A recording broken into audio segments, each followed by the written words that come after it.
All right. Let me make this big real quick. Good morning, everyone. Today is Monday, March 16th, 2026. We are just going to go ahead and jump right into the charts. Hopefully, or we'll see what we got going on today. Dang. I'm just now looking, and once again, it feels like uh, we must have had some really easy trade in pre New York around 6 a.m. I like to call it Atlantic session because it's like the Atlantic Ocean's session.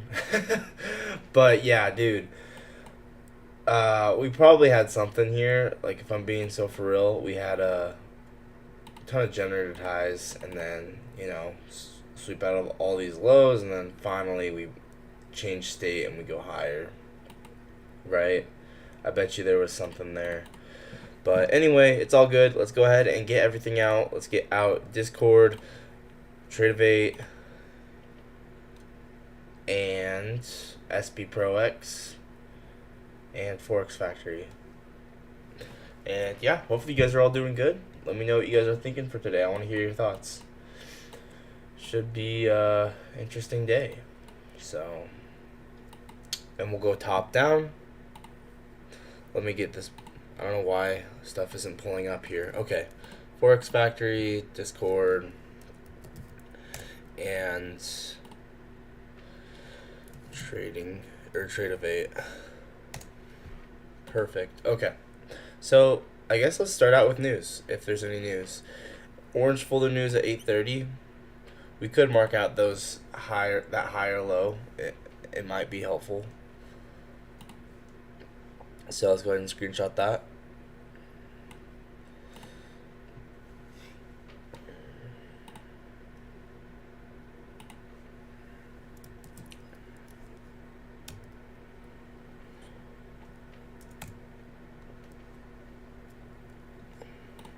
And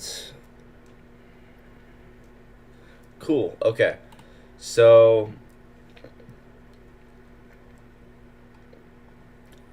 now we've got that screenshotted. Let's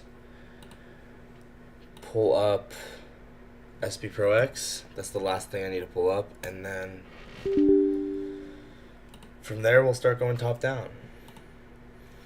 It's so interesting how every time I open SP Pro, it like turns everything off and then back on. Like, the screen on OBS goes black.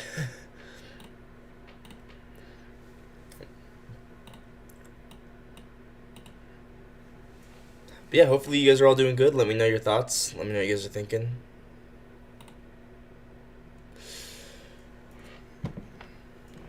And we're going to jump right into it. Start doing some top-down analysis here.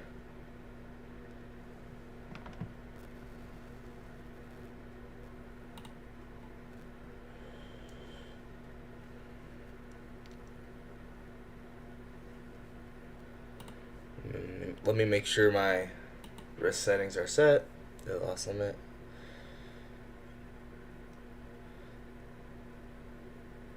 Perfect.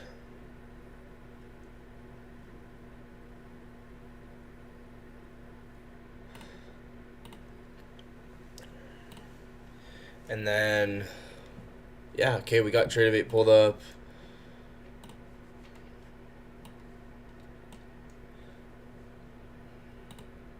Let's go ahead and say good morning to people.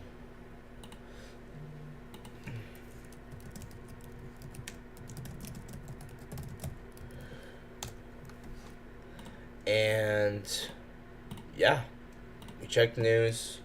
Let's go ahead and get started. Going top down here. So let's start with the daily chart. And here we go.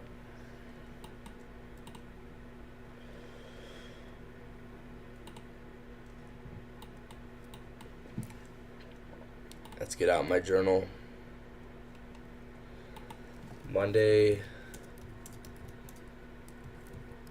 March 16th. Okay. So, daily chart. Do we have any S&Ts?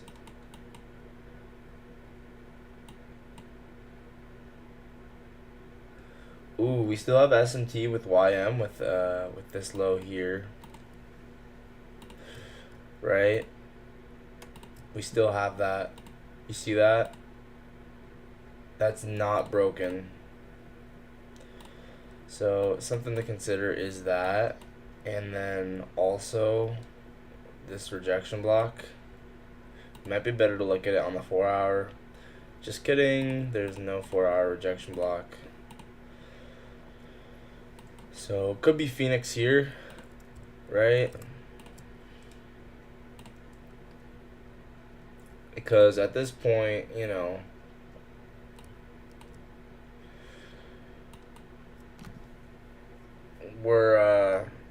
we'll just have to see, but we're definitely in discount relative to this range and to this range.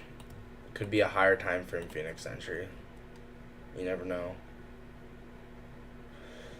If the market stays bullish, that will definitely be the case. But we'll see.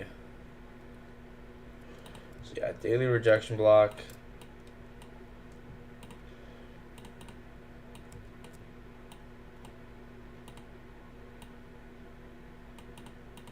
Once again, just marking out what I see, as I always do. Don't overcomplicate it more than that. I just get on the charts, say what do I see, and then go off of what I see. Right, so daily rejection block, we swept out that low. Bang.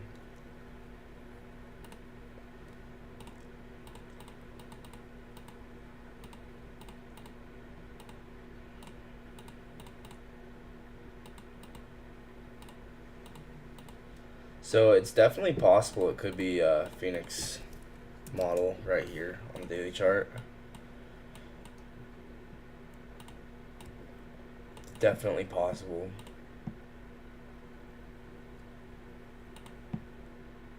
Like I said, I like to observe all possibilities. So, like I always say. Okay.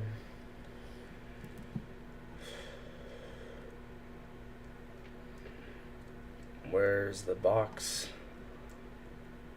Bang.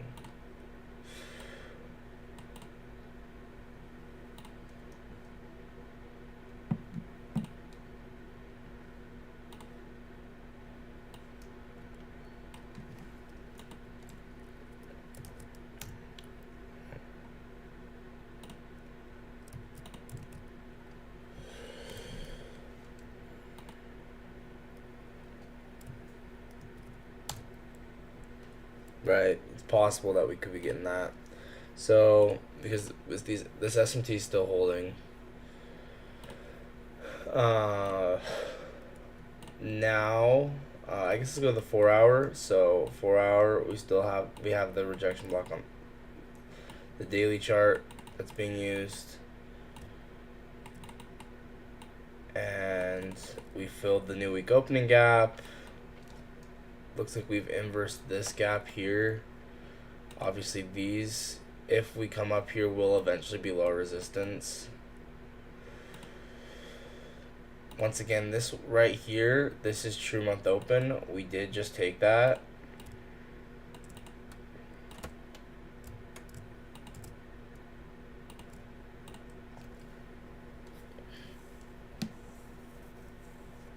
So could it be the start of a new buy model? Maybe. Maybe.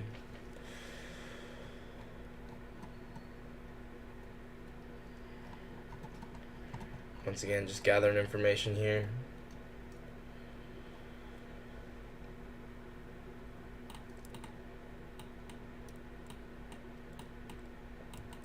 I think I'm gonna get rid of this. Or maybe we need to frame this as a... Yeah, I'm gonna get rid of this. So we already have that idea.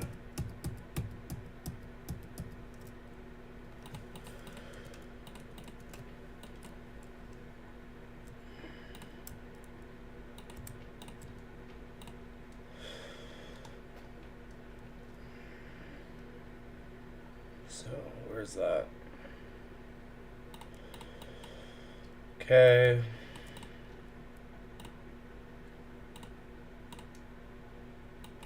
Here's last week's true week open. It's all the way up there.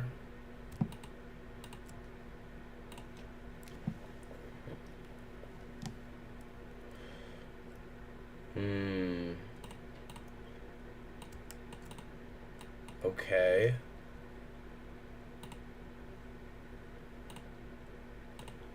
True day open. That was manipulated.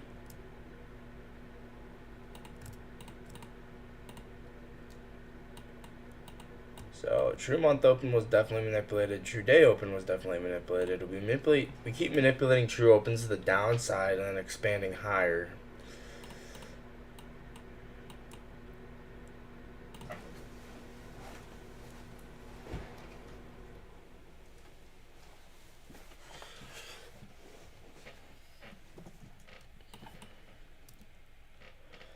I'm not gonna have the other charts pulled up right this exact second. Hey, good morning, Snowman. How you doing? Let me know what you're thinking. I want to hear your thoughts. We're just getting into the flow of things. Once again, sometimes you might not be in the flow right at the beginning of the morning, but just by showing up, you're already ahead of all the other people who didn't show up. So we'll get into the flow. Might not be totally in the flow yet, but we'll get there. Once again, we had a true month open, got manipulated, filling this new week opening gap, and we're just gathering information here. So then we're gonna take a look at draws and liquidity in just a second. Looks like we swept out this external low getting swept here, internal liquidity getting swept there.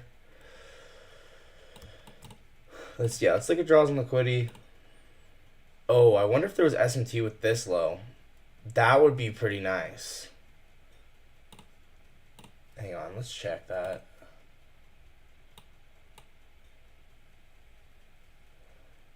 Or even this low.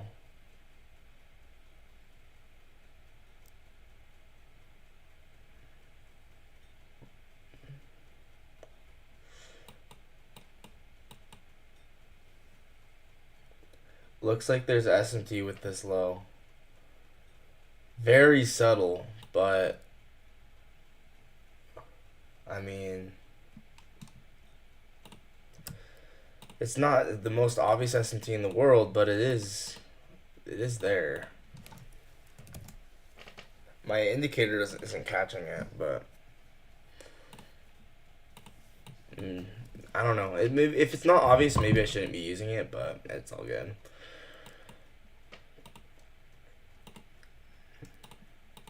We're just marking out what we're seeing, right? And then we obviously swept out this low.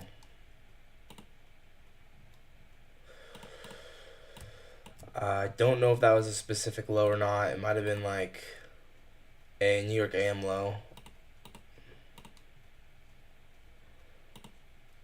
Let's get rid of this. Yeah, this was the old New York AM low.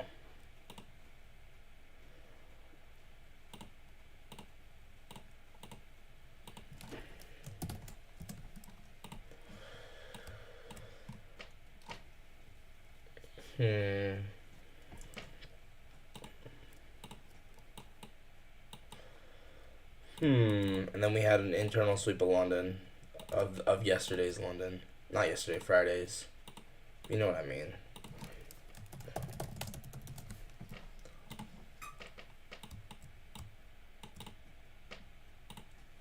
So, I'm really not that good yet to say where I think price is going. Still learning. You are good, Snowman. You've been showing up every single day for so long. Bro, what are you talking about, bro? Give yourself some credit. You are actually a good trader. You are probably, just because you might not be like making millions of dollars doesn't mean that you aren't better than the average person. Just understand that. Just remember that. Don't bring yourself down.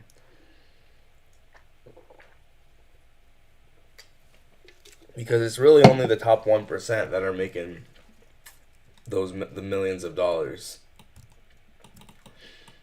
Okay. So new week opening gap filled.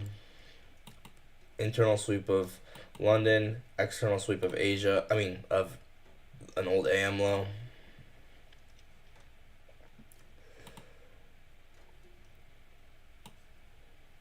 We got stacked SMTs. What is this? The hourly chart.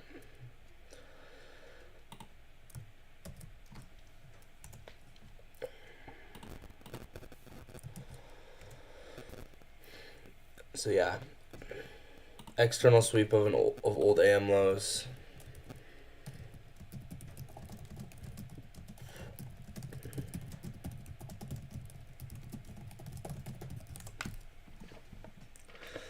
But for the month, I'm up $300. Even I took a $300 loss last week, bro. You're profitable on the month. Give yourself some credit, man. That's fantastic. Okay, so we have unmanipulated 730. That could be a possible red flag, but we'll see. So AM, is this a higher time frame gap? It's like, yeah, it looks like it's a Venom model on the 4-hour. Right? Fangs. Boom. Order block. Not this actually not really an order block, but this is that's the candle that takes liquidity. So we got the BPR, the fangs, and then that. We might be better to use this 1-hour gap though, actually. Yeah. Looks like we're using this 1-hour gap more clearly. So 1-hour gap.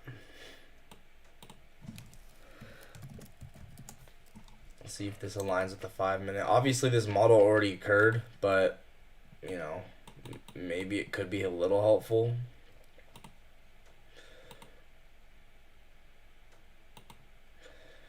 Yeah, because we're at 4 projections of it. So like that could be a nice hint that maybe we don't need to continue. So this is a 1-hour 5-minute model with an external sweep of AM highs or of AM highs from a while back, and then London AM lows from a while back and London lows from Friday. You can see we go up 2 projections and then 4 projections.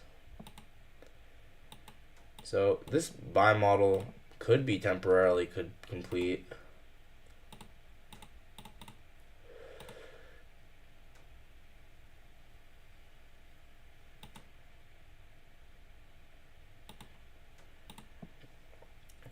So let's mark that out. But you guys see the market maker buy model, right? Accumulation, manipulation into this 1-hour gap, and then all this was distribution. So nice 1-hour 5-minute market maker buy model.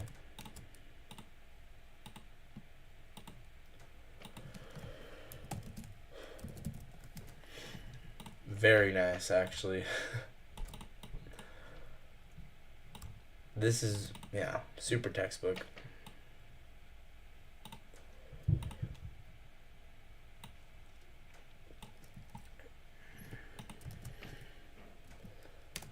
One hour, 5-minute market maker buy model hit, 4 projections.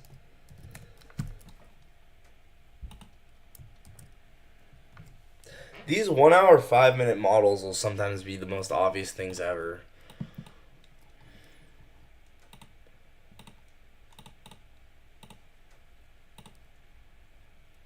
The hard part is seeing them like as they're occurring. Just got a 5-minute change in state.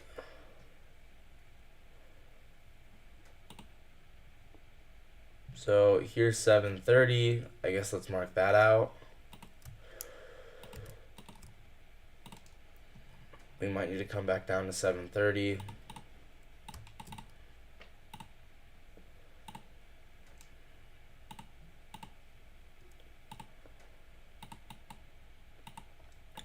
Midnight got swept here.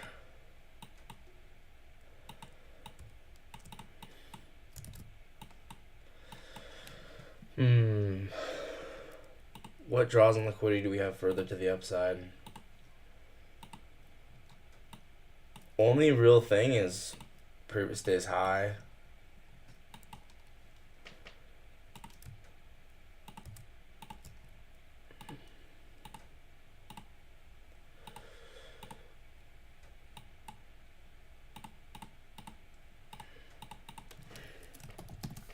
So we got previous day's high there. We got, looks like I was gonna say we swept previous week's low, but I don't think so actually.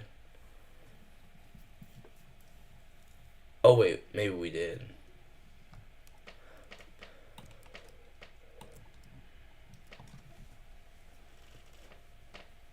Man, it could reverse. We're above all the true opens. We're above midnight and 7:30. Just gathering information, guys. Gathering information.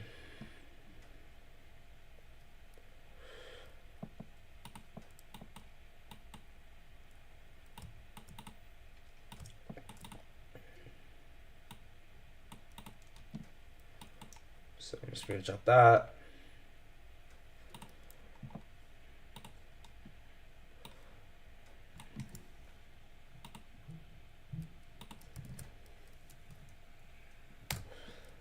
Okay, let's open SP Pro, see if we have anything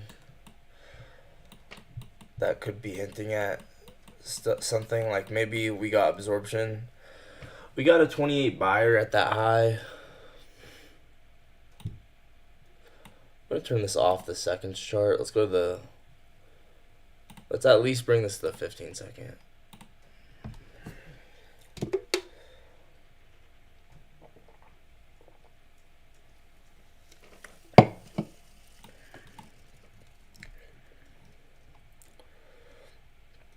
So, possibly absorption at that high.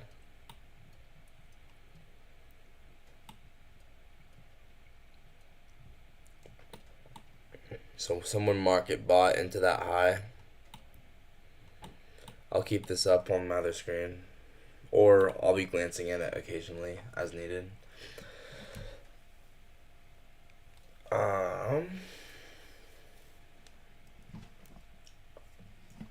We need to check new week opening gaps and new day opening gaps.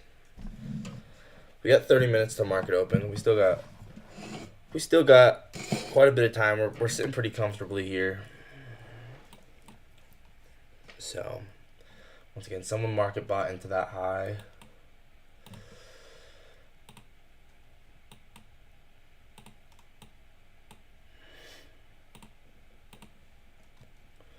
So, yeah, let's check new day opening gaps, new week opening gaps. And why are they not together?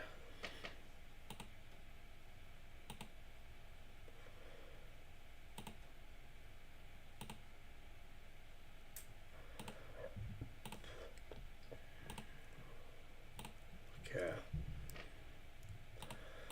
So, we might want to turn the setting up on this. Oh, wow, the setting's up all the way. Kinda.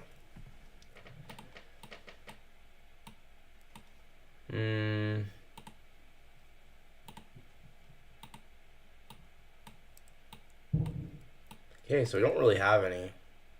I mean, no, nothing to work with new day opening gaps, really. At least in the short term. Besides this event horizon, but...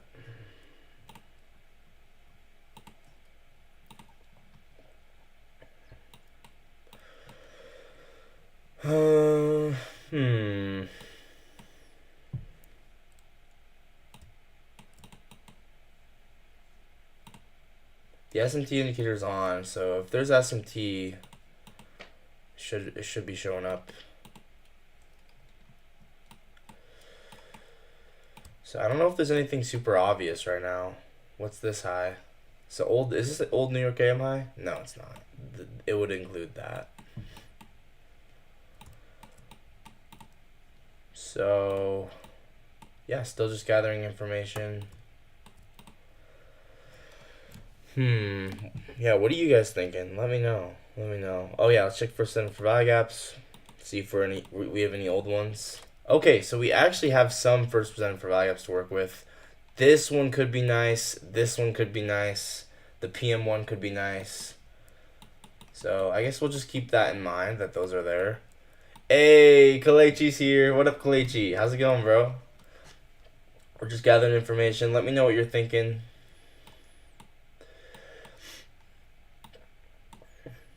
So just remember that we have a first and for value gap from yesterday, and that it's right underneath market price, and that we have a PM gap, first and for value gap here, and then another one up here. But I'm not gonna mark them out on my chart because it just makes it too messy.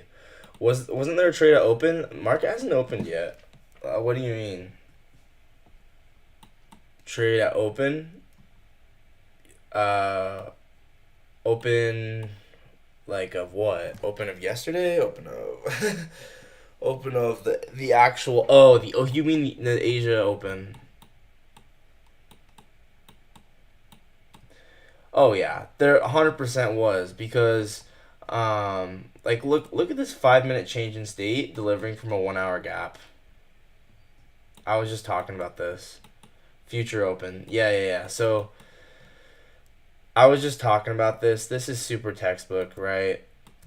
I mean, it's just clear that we're displacing. We swept external sweep of AM lows, internal sweep of London lows, all these low resistance highs here. And then once we hit this, you can take profit and then see if one of them goes to 4 projections. And I already marked this out, and actually we might want to mark it out like,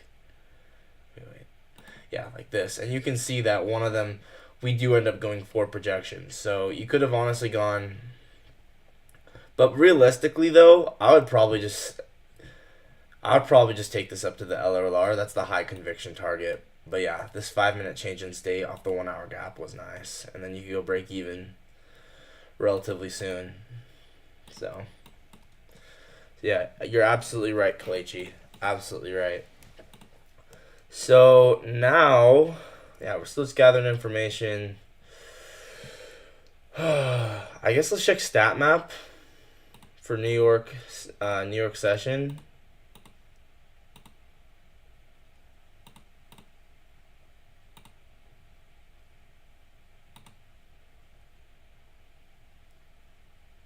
So here's stat map for New York session. So if we start to, for instance, come down towards 730, we might be bullish. But if we come up towards, I guess, the end of this BPR here, it might end up being bearish, right? These are things to consider. So here's New York stat map.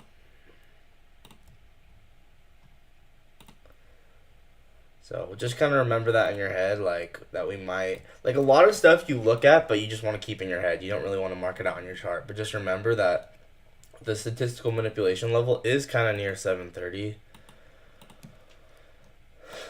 Yeah, let's get rid of this.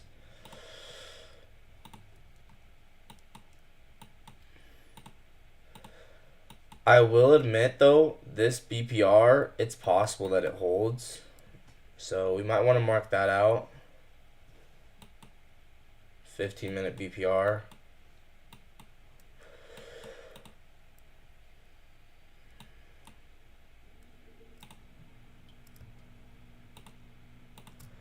I'm going to put this in the journal, just noting that this is here. Right. Could be a Venom where we reuse this high.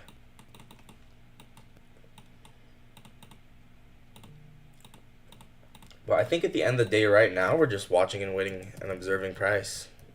Nothing more than that, right? Nothing more you need to do. All you do is show up and watch. And when something happens, you execute. That's really all you do.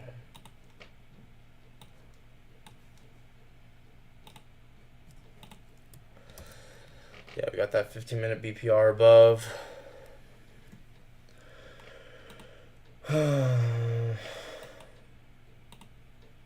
What else to look at?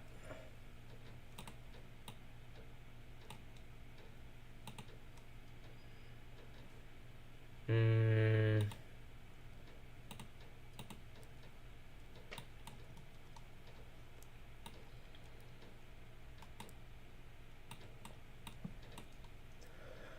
Yeah, let me know what you guys are thinking. We had looks like right at the Asia Open, it closed instantaneously as a 1 hour outside bar, which is a big reason for why we're just going up here.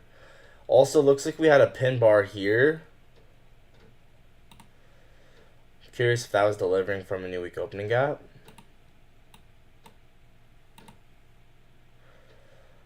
New day opening gap, event horizon.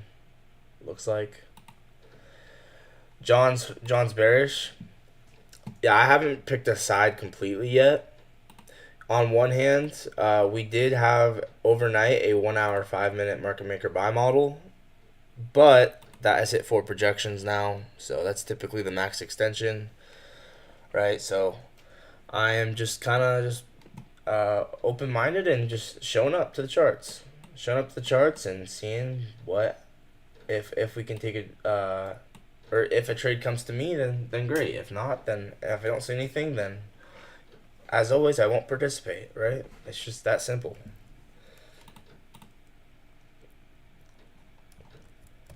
But yeah, I got everything pulled up. We're just watching and waiting. John, what is your thought process? I wanna hear your thoughts.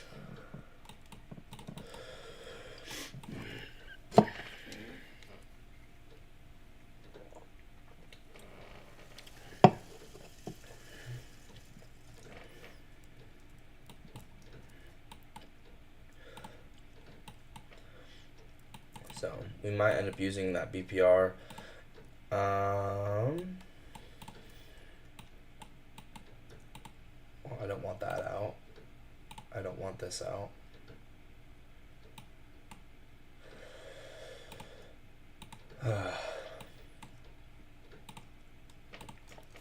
Sometimes I do like opening up the other assets to just double check to see if there's any SMTs, because my SMT indicator, if it doesn't catch something, I want to be able to see it. It's pretty good though, but just in case. Yeah, but in all honesty, guys, trading is a reactionary game. You're just sitting here and waiting to react to what the market is giving you in the moment. You don't want to ever be forcing anything. We are in premium of the dealing range. Lots of bearish FVGs above. Already took out London highs.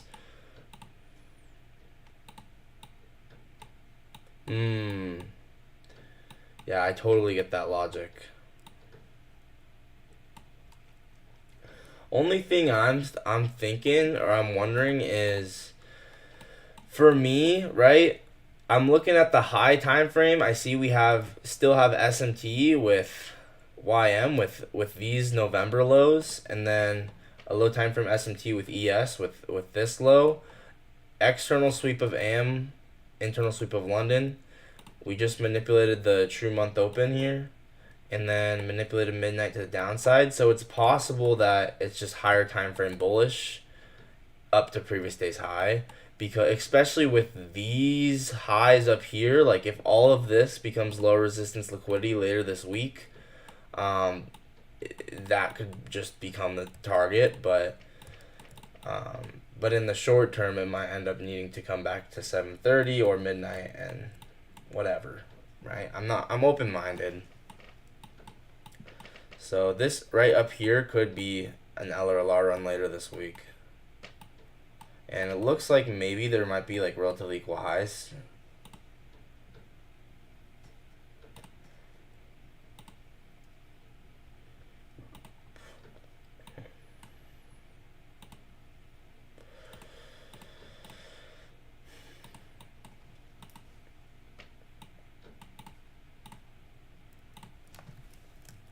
And the reason I think this will be LRLR, not HLRLR, is because we've already manipulated true month open.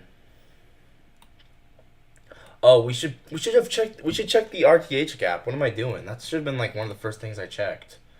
Can't believe I forgot to do that.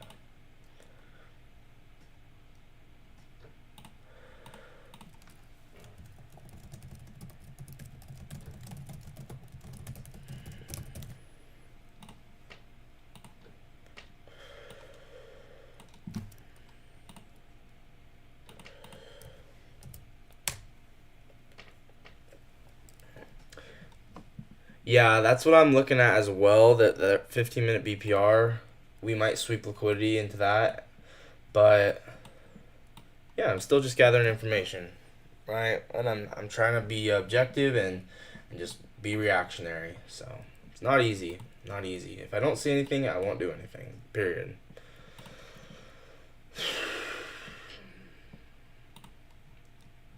But yeah, this for later in the week as an LRLR run, I definitely am interested in that.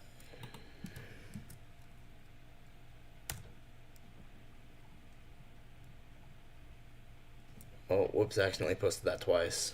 So if you guys are wondering what I'm doing, I'm every time I take a screenshot, I put it in my journal. So I put it in just the general journal, just to kind of like have a record of my thoughts during the session, so I can see what I was thinking, and then compare it with what actually ends up happening.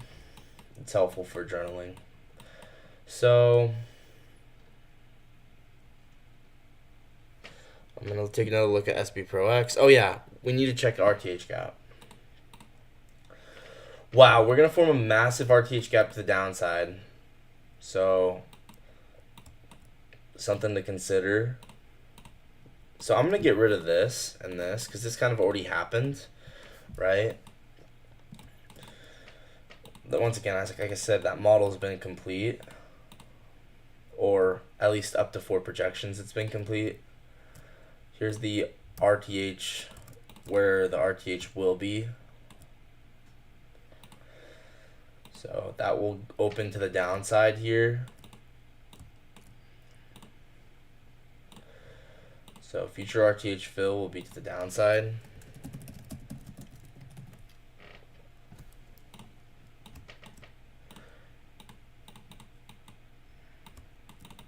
And we are above all the true opens.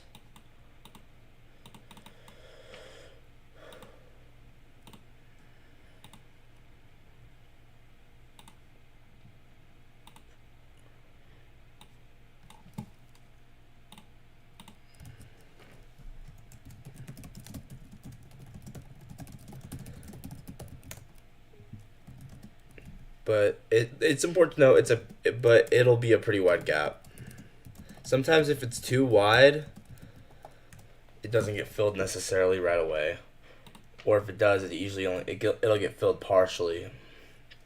We also have a new week opening gap, and then this RTH gap from Friday. What side market will move it open, bro? In your view? Bro, I just gather information and react accordingly. I have not for sure decided yet. There's a case for both sides. On one hand, we've used a 1 hour gap, and then we had a 5 and 15-minute change in state delivery, and we hit 4 projections. So that was we had a buy model all the way from Asia until London. Now,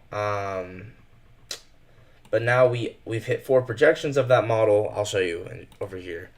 So, right, we had a 1 hour gap, 5-minute change in state, external sweep of Asia, internal sweep of London, SMT with ES, manipulating true month open, and we hit 4 projections. And on the daily, could be possibly a Phoenix model, but honestly, we're above all the true opens. The RTH gap will open to the downside, so I am open-minded right now. I'm not picking a specific side at this exact moment. Just watching and waiting. Once again, RTH gap from Friday. You can see that right there. We might want to pop quadrants on this because honestly, we're going to probably trade within this a decent part of the session. And you can see, look at how the market used that quadrant. Wow, that was nice.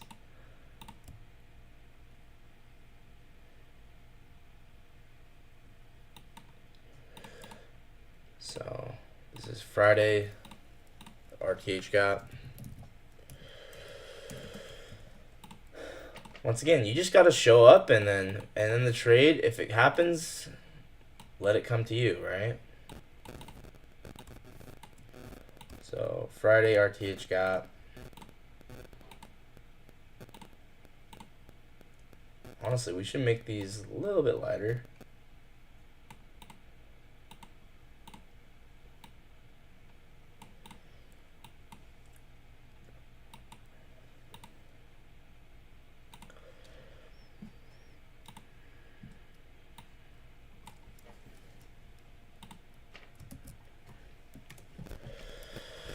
What's your thoughts, Akash? What are you thinking?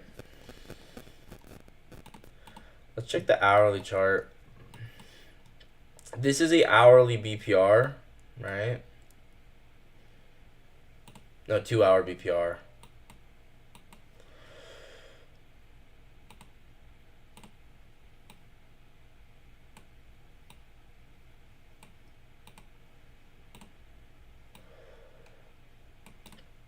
So, something to consider, right? No idea. That's fair, bro. That's fair. You know, and that's okay. Sometimes the greatest learning comes, and yeah, the greatest learning comes from just sitting and watching and observing the charts. We ended up getting a 15-minute outside bar here. So you can see that happened. You're leaning bullish. We ended up getting a 15-minute outside bar here. So check this out, right? Prior candle, high and low gets taken, and then we close lower. Or it doesn't have to close lower, but you get what I'm saying, right? We do end up closing lower. So something to consider is we might deliver lower from this outside bar. I think this is delivering from that event horizon that I talked about on the new week, on the new week opening gaps. So let me pull that up. It was a pretty obvious one too. Oh, we did not quite hit it. We did not quite hit it. I wouldn't count that. So it could be outside bar, but it's not that obvious.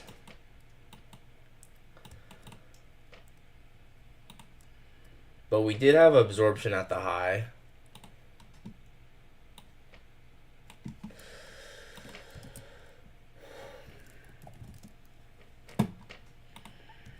Could be a 15-minute outside bar, but it's not insanely obvious, at least to me.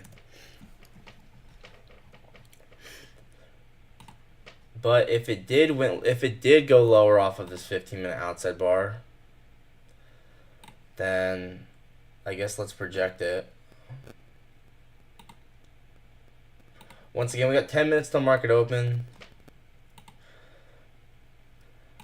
If it did go lower than this low, right beneath 730, would probably be decent. And that might be previous 2-hour. No, it's not. Just kidding. So,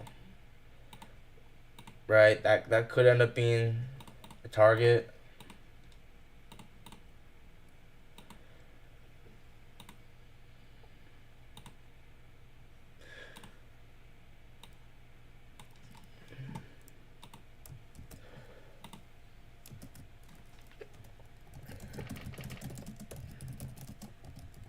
Once again, not insanely obvious. Just taking notes. If it happens, I want to be like, yeah, I did take note of that. But in reality, this is more of like a 15-minute gap here. And it might end up holding, at least in the short term. Might even be a 5-minute gap here. Yeah, so honestly, guys, I would not be surprised if we get a 5-minute 30-second model off of this. Hold on, this is actually somewhat probable. Once again, when you have a market that's displacing aggressively in one direction, the 5-minute, 30-second models off of 5-minute gaps will usually likely hold. I'll probably just tape read this, but 5-minute gap very possibly could be a 5-minute, 30-second model here, right? To continue.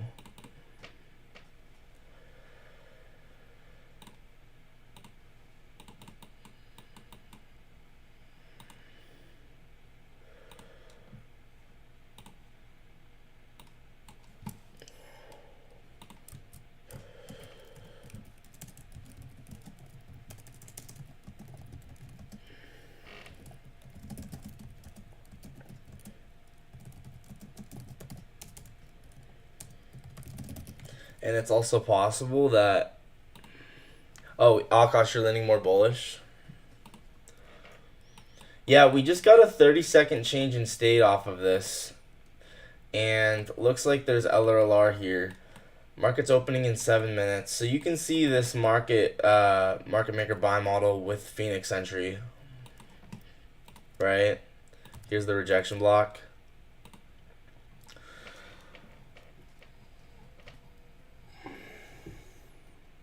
So if I take anything here, I'll likely tape read it because I don't have insane conviction with anything in this. But, you know, tape reading is totally fine. There's nothing wrong with it. I love tape reading. So I'm watching this a little bit late, but we just got magneto effect, so this might not hold. So 5-minute fair value gap. We have a true open there that we're beneath.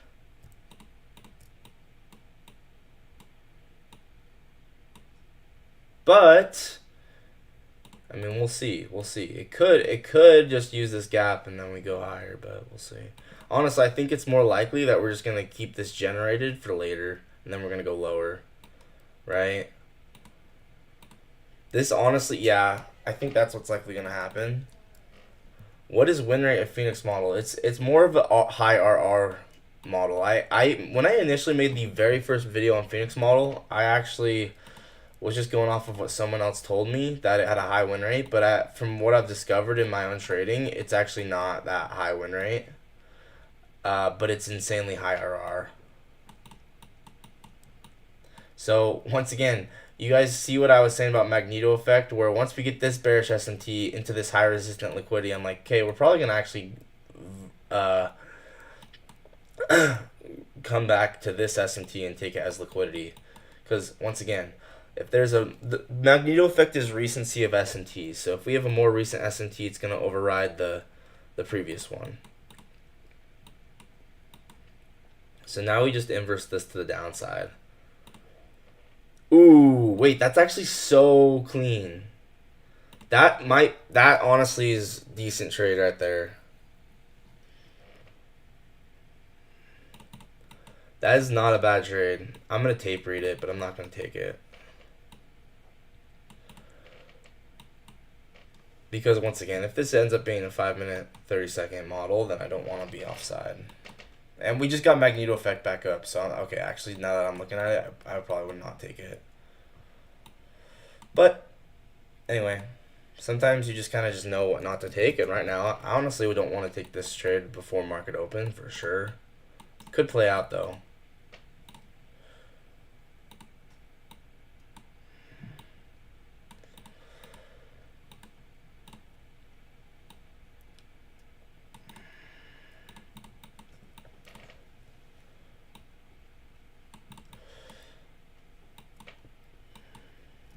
But I ain't taking anything before market open right now. At least not, I don't feel like it. Maybe y'all want to take something. That's up to you. I'm not going to tell you what to do.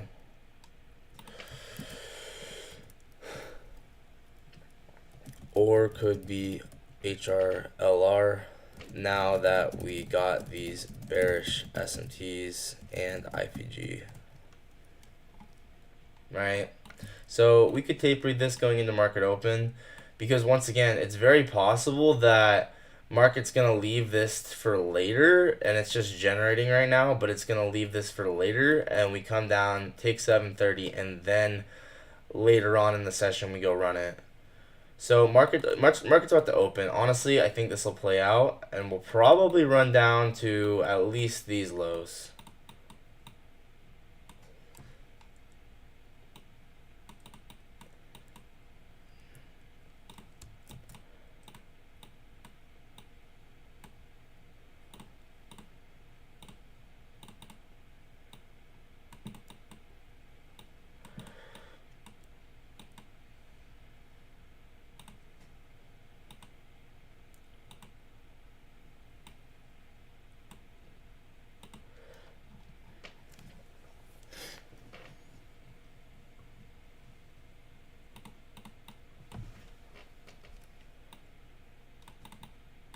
Just tape reading, not taking this. I'm just tape reading.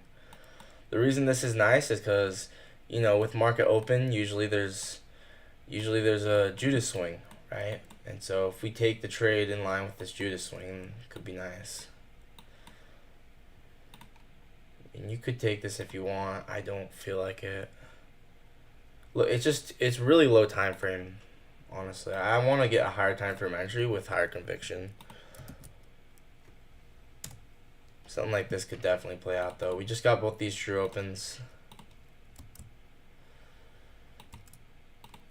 What's that? 922.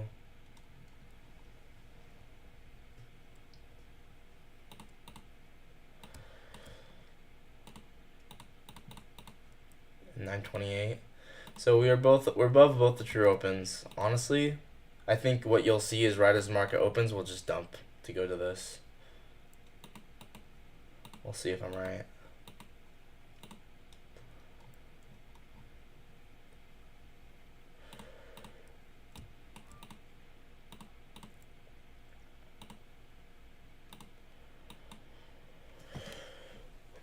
And you could even have stop loss probably even right here. Even more aggressive, just up to you.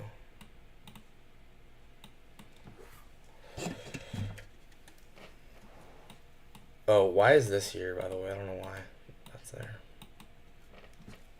Okay, like I said, I would not be surprised if we get this.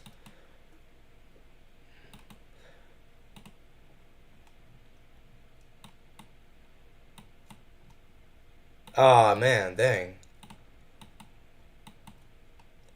Still might end up playing out. But it's kind of tricky because once again, higher time frame, 5 minute for value gap.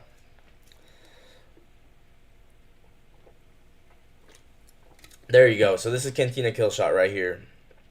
So this might be better. Okay, this is likely going to deliver us way lower. So boom, 30-second Cantina. I would take this to 730. This is nice. And then break even here.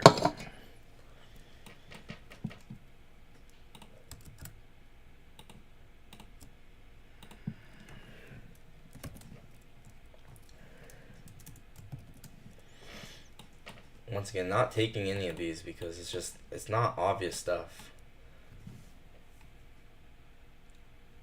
Yeah, none of this is obvious. I don't even know why I'm tapering it, honestly.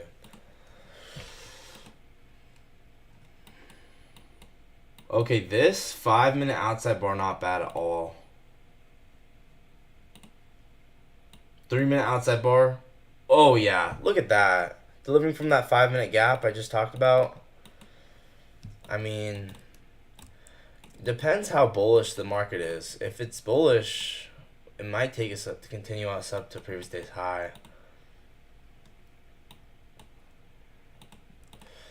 Sorry for tape reading so bad here, guys. But honestly, that's why I don't mess with it with the low time frames. Like, I just try and tape read them. And I obviously was not tape reading that very well. But now we have a bearish SMT. So once again, I just wait for something that is clearly obvious. I wait for something that's clearly obvious. Nothing here was obvious. It honestly was not even worth tape reading.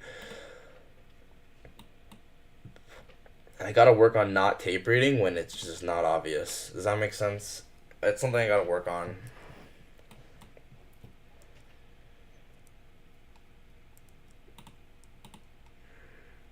Alright, we just got a 2-minute outside bar. But I think it came with these bearish SMTs. Once again, I'm just preferring to be patient and just no need to take a trade if I don't feel like it. But yeah, we did get an outside bar to the upside, so something like this could play out, right? And it looks like we have this draw on liquidity here. So something like this could very well play out up to this high. It's a nice, just clear high in the market. So Cantina kill shot on the 2-minute.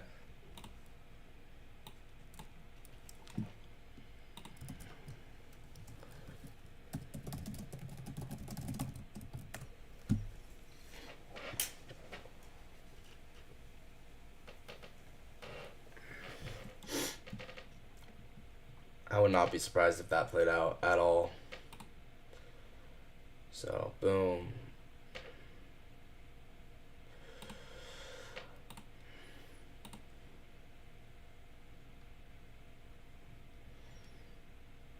So, this is just a really clear draw on liquidity, right? We did end up using this 5-minute gap.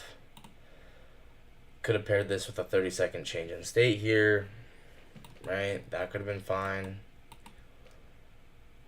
Like you clearly see their 5-minute gap, 30-second change in state.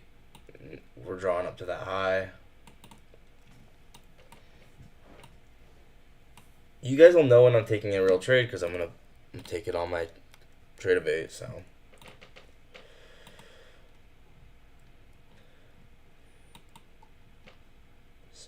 this is a possibly 5-minute, 30-second model. We just hit 2 projections. So we might go 4 projections. Or 2 projections is all we go. Once again, just waiting for something clear and obvious. No reason to take anything that's not clear and obvious. Makes sense? Hey, FA. We got FA here. What up? FA, what are you thinking? What are you thinking? Right now, we just use this 5-minute gap. Textbook as usual. When you have expansion, you're gonna use these 5-minute gaps for 30-second models.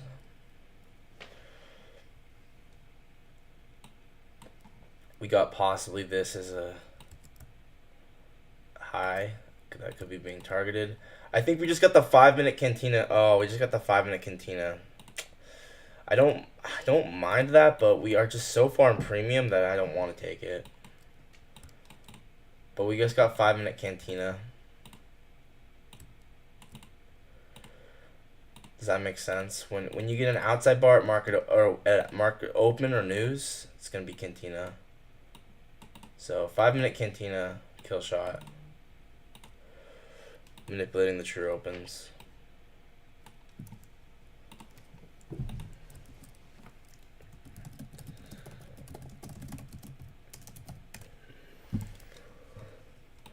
Let me know what you guys are thinking. Just being patient. I don't know, wasn't looking at the charts. Fundamentally, I don't want to be aggressively bullish, but if we drop nicely, so we might be bullish if we retrace like 500 or something. Yeah, that's kind of what I wanted. I want to see us manipulate and then continue. Now we're forming a 15-minute outside bar once again at market open. So Cantina kill shot. This whole thing was a giant 15-minute fair value gap, and you can see how the market used it.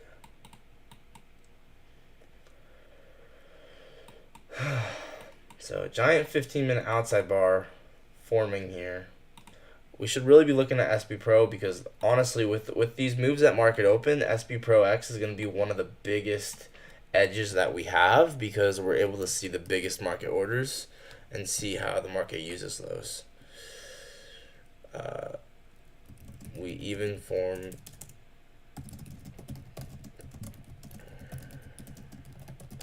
not saying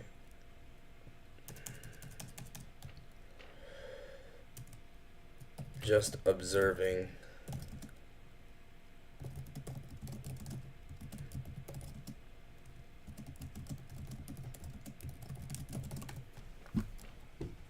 Means indices should go down.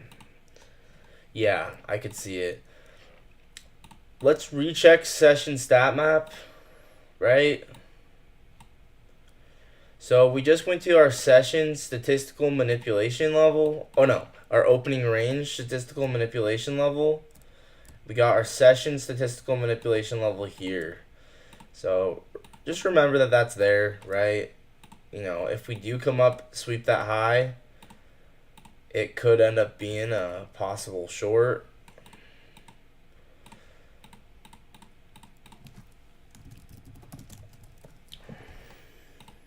We are above all the true opens, right?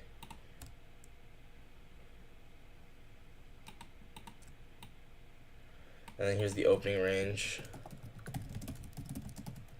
M minus.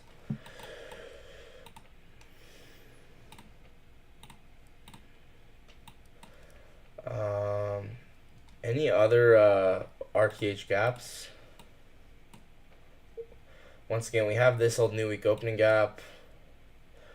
Obviously, I would like to have everything I could possibly need, but sometimes it's kind of hard. Like I can't really easily remember if there's a quadrant of a new week opening gap from 2 weeks ago that we're using. So I'm just like, okay, we're just going with what we have. Okay, opening range manipulation just hit.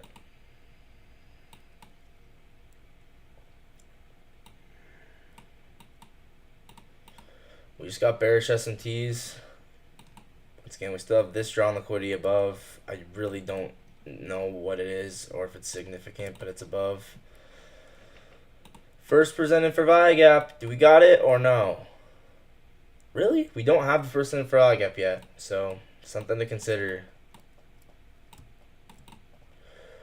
Oh yeah, SB Pro X. Let's check this. So we're getting lots of market selling.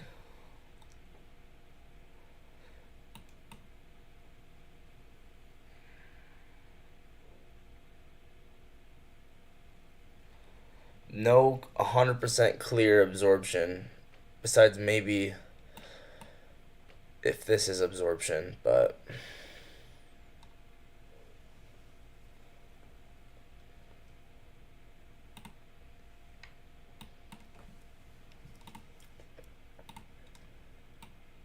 okay.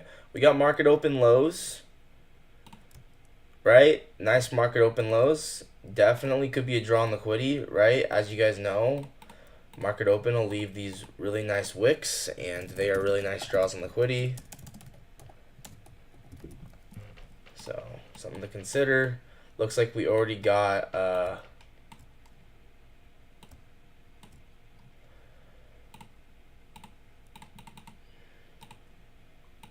so we got bearish S&T, and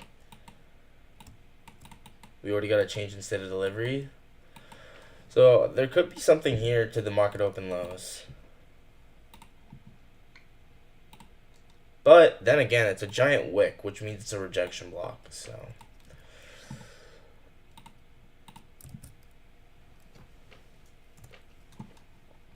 and we just formed an outside bar to the upside.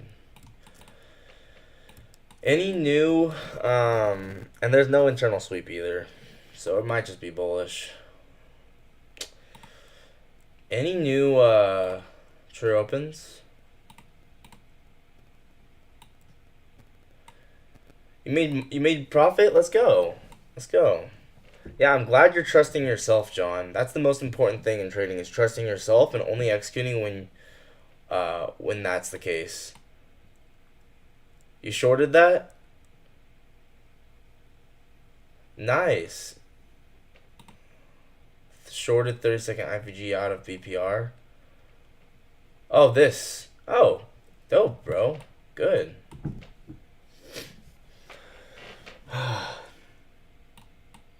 But it does look like we've manipulated these true opens to the downside. Now this whole thing here, possibly a breaker.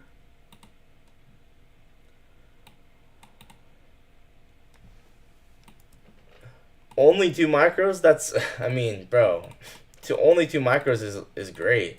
Hey, what up? What's your real name? Bob, bro. What up, Bob? Dude, good to see you. We're kind of just like I'm kind of not seeing anything I love, so I'm just watching. I'm just watching. We do have market open lows below. Could be a draw, but also this could be just a breaker to continuous higher. We do have this external high above, so I'm just watching and looking at both options here, right? And honestly, there's been no real internal sweep liquidity, and it's definitely a bullish market. So I would not be surprised if it's just continuation to whatever this high is. Dude, I'm doing good. We're just watching price, waiting for something obvious. Like I said, I would not be surprised if it's just honestly breaker. Let's see. This might be really obvious on the 3 minute. 3 minute fair value gap, 3 minute breaker, or maybe 5 minute will be obvious. Yeah, like 5 minute breaker, 5 minute fair value gap. We might get something like this to the upside off of this. I'm using my version of implied gaps there. So it could be something like this, or we just continue up to whatever this external high is. Starting to build short positions. Good, bro. I'm not convinced of shorts yet. I think we gotta get internal sweeps and all that stuff. Kind of feels like we are using this 15-minute gap to the upside.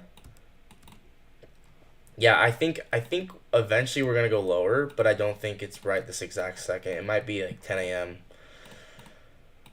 Like that's just what I'm thinking though.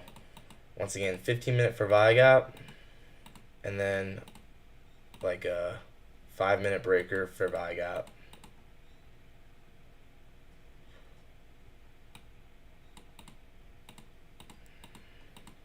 So something to consider is if this breaker and fair value gap hold, right? I'm gonna watch this, or if this FVG inverses, also pay attention to that, right? If that inverses, we could go to market open lows. So 5-minute breaker, 5-minute fair value gap. Once again, this doesn't have to hold. It's all adaptability. If I see something change, I'm gonna be adaptable super fast. But right now, nothing's obvious. There's a reason I haven't even opened or started looking at trade evades because I'm not even considering anything right now. It's just not anything I want to participate in right now yet. But that's just me. Once again, this could hold, right? This 5-minute break for value could hold. And then if so, then we should probably see 30-second change in state. Ooh, this doesn't look bad. Right? So 30-second change in state. Looks like we probably had a better one on the 15-second. Yeah, so 15-second change in state. You can see why the market's becoming so violent here. It's because this is actually somewhat strong, honestly. Right? You guys see what I'm saying? There's a reason why this is going so much higher here is because this trade is actually pretty strong.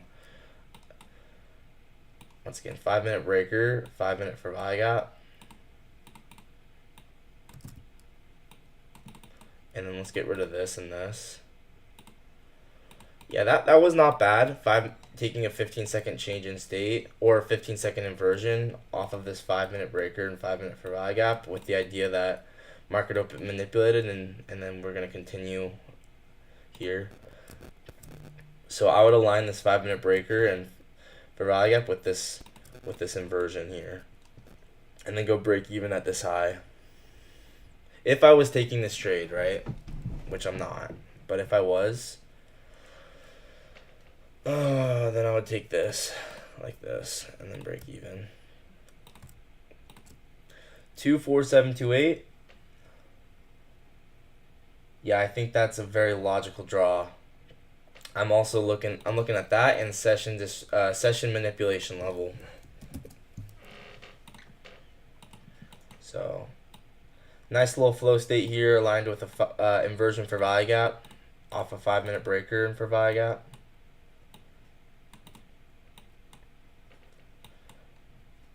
With this being accumulation, this being manipulation, true opens manipulated, and then expansion. That was nice, guys. That was nice. Once again, you kind of have to really be anticipating it, which means I would have had to seen the breaker quite a bit sooner, and then I would have had to been for sure bullish, and I would have also had to been anticipating the change in state, which I was not for sure bullish. So there's not yeah, nothing I did wrong. I'm glad it's cool that I saw it though. So flow state off the 5-minute breaker and FEG aligned with 15-second IFEG. Right. That's not bad. Not bad at all. Once again, just waiting for something that is super obvious to me. Period. That's it. That's all I care about. What's obvious to me? Then I'm gonna take it. Then when the market calls my name, then I'll take something that is really obvious to me. If there's nothing, then I won't take anything. So once again, 5-minute breaker for value gap, 30-second inversion, manipulation of the true opens here. Looks like we finally took this high, so that was a important draw or that was a clear draw on liquidity.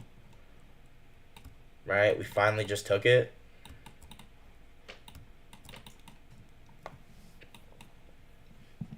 Finally. So that honestly could have been the target. Now we're getting change of state down. So this could take us to market open lows. I don't know if there's any additional confluences, but I am observing this.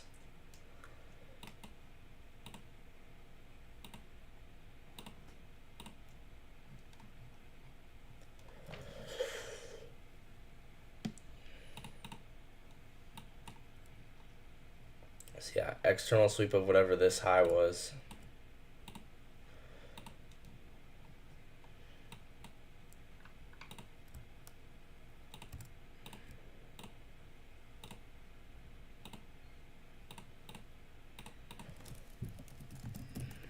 So we might end up drawing to the market open lows, or at very least whatever this low is, relatively equal lows.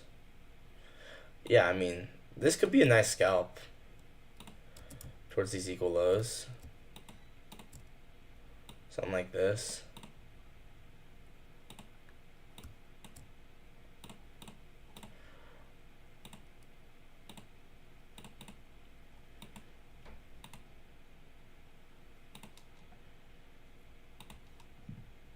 Definitely a scalp. I don't think this is a high time frame trade at all. I mean, maybe it will.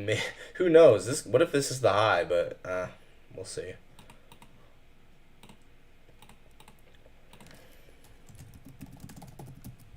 Right.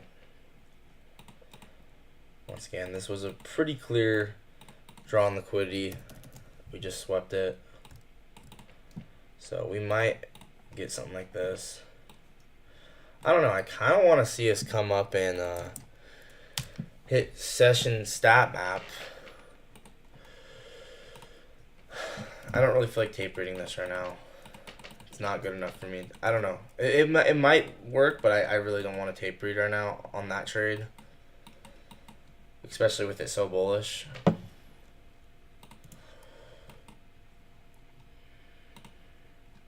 We just got a new bullish SMT too.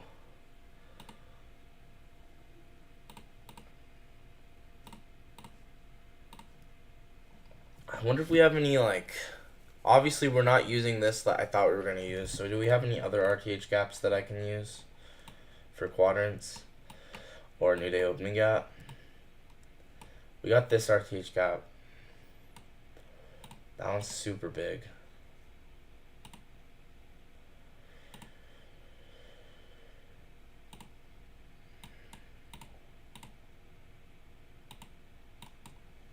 Yeah, so we got some massive new week opening gaps here.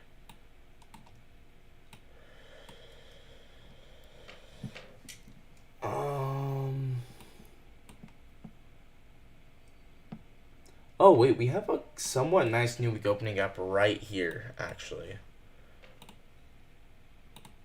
This isn't bad, this one. Where's this from? That's not that. Wait.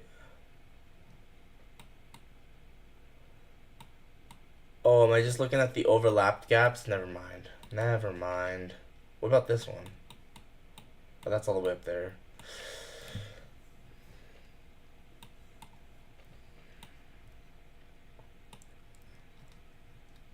It's kind of hard when there's so many right now.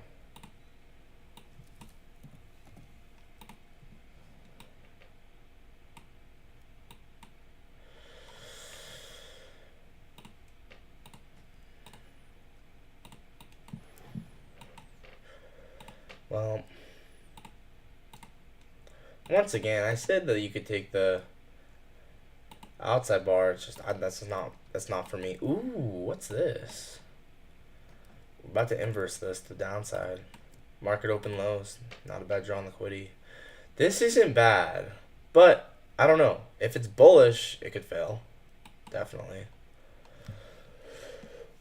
Once again, I think we talked about this, but there's a 15-minute BPR here, and we initially said that if we use this 15-minute BPR, we could end up getting a low time frame change in state out of it, and that is clearly occurring. I don't know if we're going to use this. We have an external sweep of this high, and we have internal sweep of this high. This is not looking too bad, honestly. I like this idea, right? External sweep. Oh, now we might be getting something. Right? External sweep, 15-minute BPR. Looks like we have market open highs swept somewhat.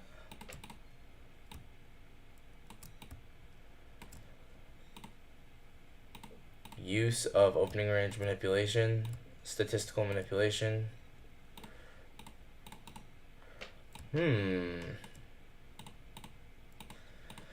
This could be okay, but we're just gonna have to wait. And once again, accumulation range here.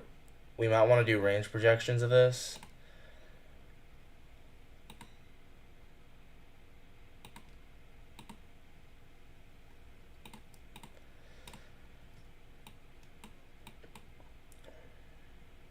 Maybe 5-minute bodies. Ooh, yeah, let's do 5-minute bodies.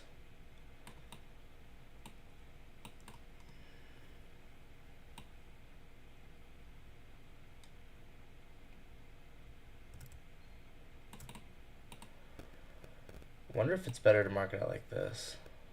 Yeah, I like that. So 5-minute bodies. We went up 2.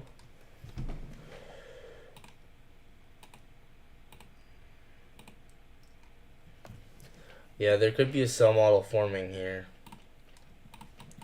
And then I would probably think down 4. Or at least back to true session or true session open.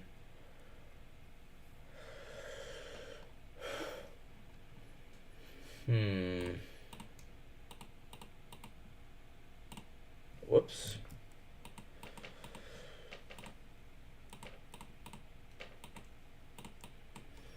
Yeah, definitely could be starting to turn bearish here. Looks like this is inversing. I don't mind this. This is a first center for value gap inversion. Oh, here's the first center for value gap. Whoa, we have it. It's right there. There it is. Oh, actually, wait. This one's the true first presented for value. Wait, no, it's not. That's not a for value gap. So this is the first center for value gap. Okay, let's put a quadrant on this, or quadrants on this.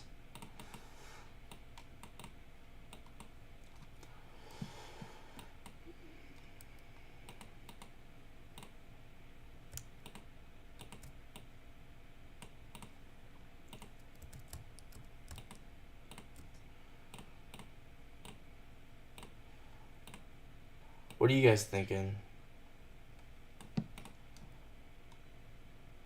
Once again, just waiting for something that makes sense to me, so.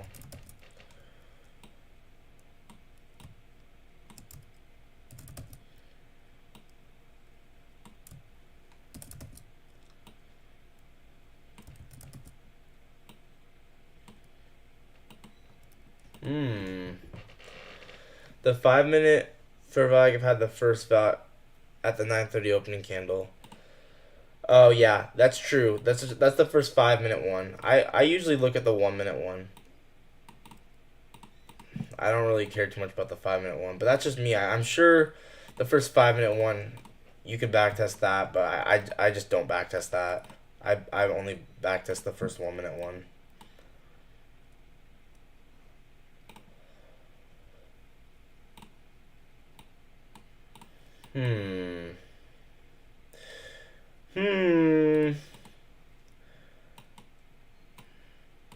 Okay, we should really look at SB Pro.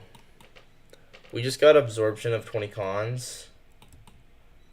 Market buy order into this high. Another absorption of 37 cons.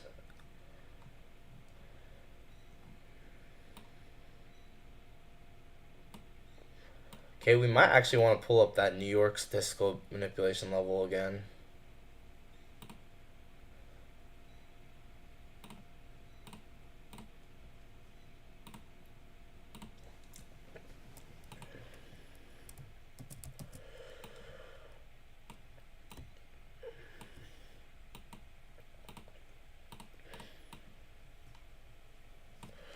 Maybe, man, it is definitely moving somewhat bullish, but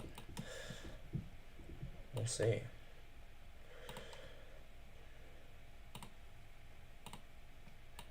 Wait, what? Okay, it's saying that it should be actually right here. We have possibly bearish SMT forming with this high. Still could see this. I could still see this 15-minute BPR holding. I could still see that. 100%. You guys see the overlapping bullish and bearish BISI and SIBI, right? I could still see this holding. We've swept out this high, getting very close to this New York statistical manipulation level. We just inverse this. If you want to take that, you can, right?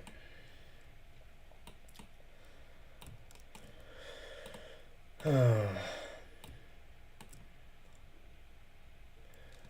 we have SMT at the highs? Yes, with this high right here.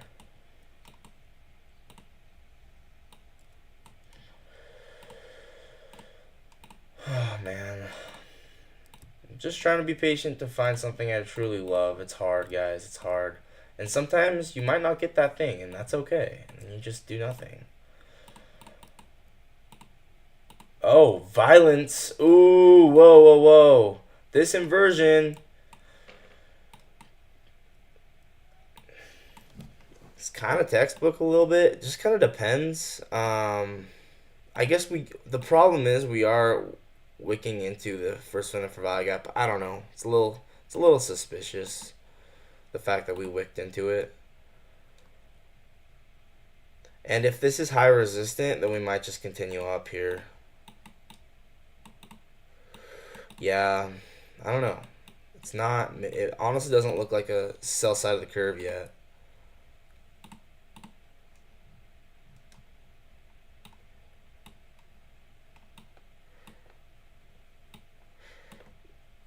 Might even be a propulsion block here.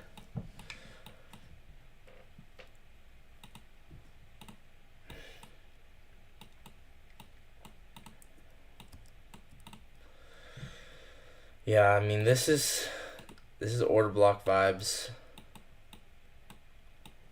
This is ooh, we tapped the midpoint of it, I think.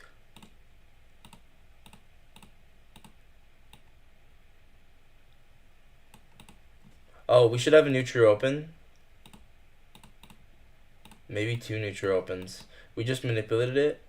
951.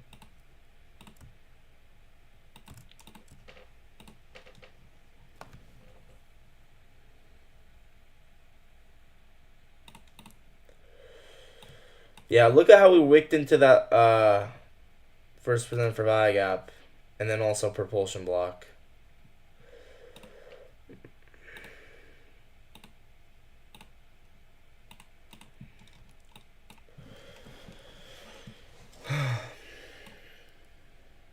But once again, if we get clear sell side of the curve at that point, like it's pretty clear that we would be bearish. Does that make sense? But as of right now, it's possible. It's just high resistant. So I'm open-minded.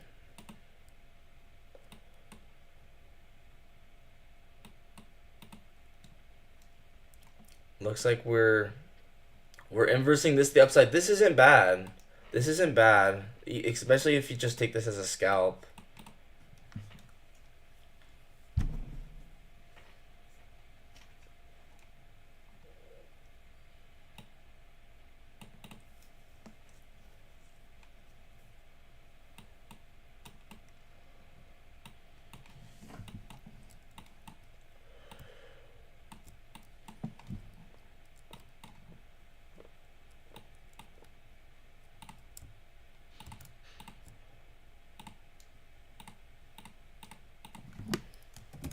So break even at that high, and then TP at the New York statistical manipulation.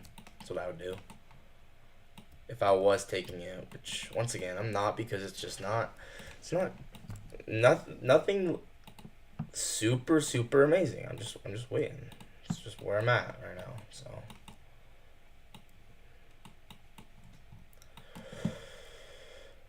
That a lot of the time you're just gonna be waiting. I mean, just reality is that. So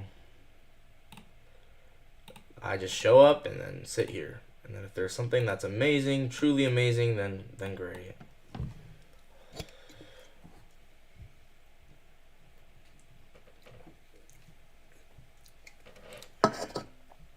Oh man, this is exactly why I didn't take this. I mean, it's possible that it's just not obvious enough. It still might work though.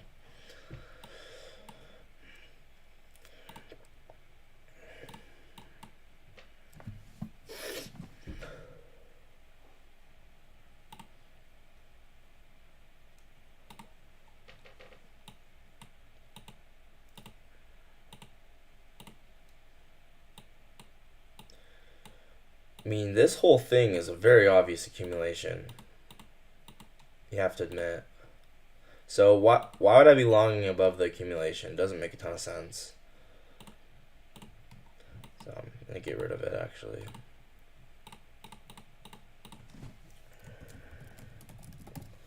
So maybe it's a possible 2022 model.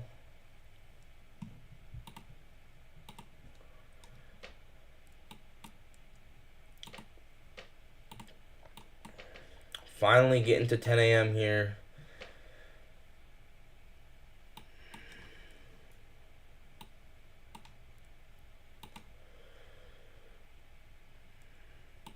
Above the true opens. Just looking for something light bulb. Do we still have the bearish SMT with that high? We have SMT with YM with this high into the 15-minute BPR. Yeah, I could definitely see us getting this as a sell model, right? Looks like we're finally getting 1 minute change in state.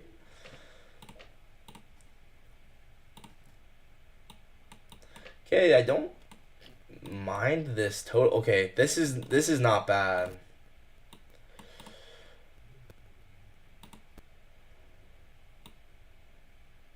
Once again, we got market open lows here. So, but we have not inversed this for value gap yet.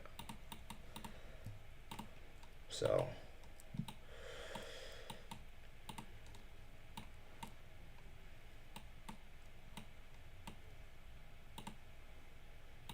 it's not good enough. I'm just gonna say that it's not good enough. It's not good enough because that I don't want to take it. It's not good enough. It's not clear enough that we're gonna go run lower.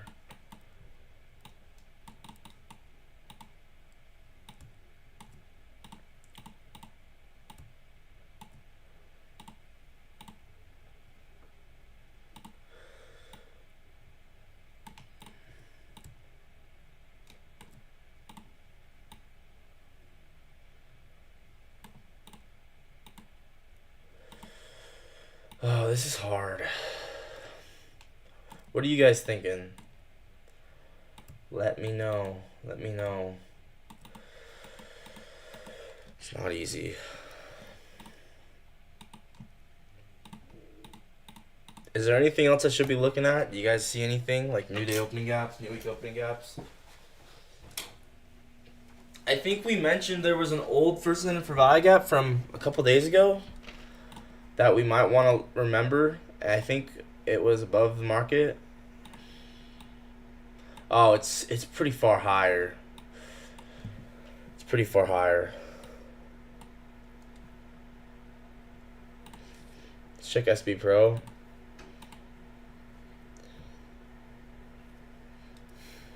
I mean, we did get absorption into these highs.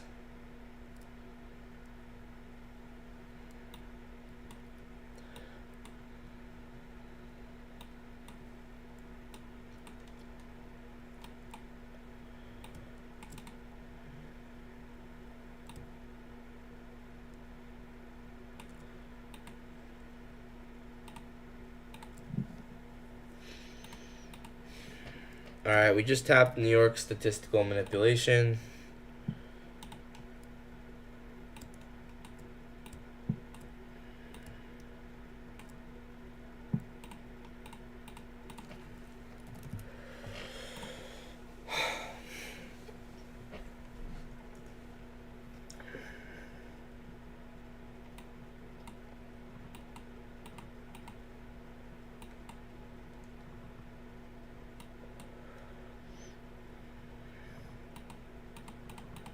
Or maybe we're just bullish, right? I told you guys that we had giant bullish SMTs on the lower time frame.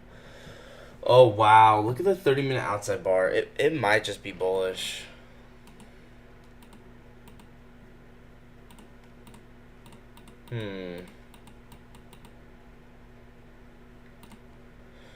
Well,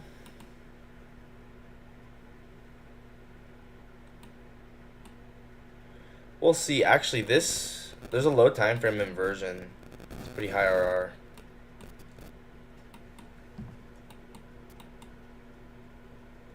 This is not bad if this inverses, especially if it inverses this volume imbalance. We've got sweep 1, sweep 2, sweep 3, sweep 4. This is a higher RR trade right here. But I don't feel like taking that. Too risky for me. Yeah, we don't even inverse it. I might clean up the chart a little bit. We're a little too far away from the first sign for value gap now.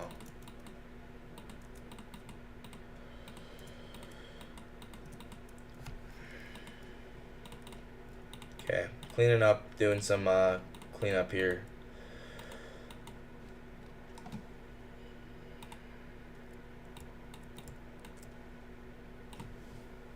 I don't know. I didn't see anything I loved. That's all good. It's all good. I didn't see anything that I loved. I mean, yeah, we had Cantina kill shot on the 2-minute, but like, it was not obvious. Like, for instance, like, there's just not a good drawn liquidity to target, really. Like, it'd be different if it was Cantina kill shot to go run a whole bunch of LRLR, but it's just not. It's not like that. So no thanks. We're also in a 1 hour bearish for value gap. Yeah. I mean, like I said initially when I first got on the charts, guys, and did the high time frame analysis, I'll show you them on the screen. As I said initially, the higher time frame is just really bullish on the low, like in the short term for sure. Because you can see this is just a daily Phoenix model, right? So daily rejection block with SMT with YM. Then we had a low time frame SMT with ES, internal and external sweeps, right? Manipulation of true month open. So it's very logical from a high time frame point of view why it's just continuing. but it's hard to play continuation in premium, right? You know what I'm saying? So we're not doing anything wrong. We're just kind of just being aware. This is a rejection block, right, on the hourly. Now, a lot of time when it's expanding, sometimes these rejection blocks don't do anything. But nonetheless, it's a rejection block. I don't think it's going to hold, though. I think we're going to probably cut through it at this point. Unless we get violence. If we get violence to the downside at some point soon, then that changes everything. We just got a 1 minute change in state. Was there first present for value gap or a new day opening gap?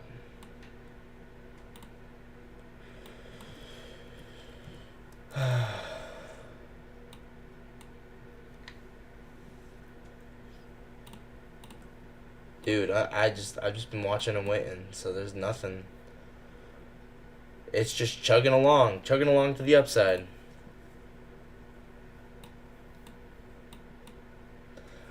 Today might be a day where I should just, if I get an opportunity, I just go for a scalp. Might not be a bad idea to do something like that.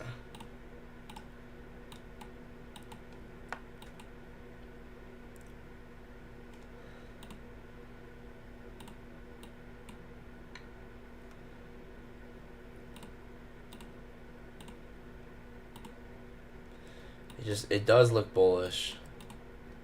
We're obviously not using this right now, so I'm going to get rid of that. But I know that that's there.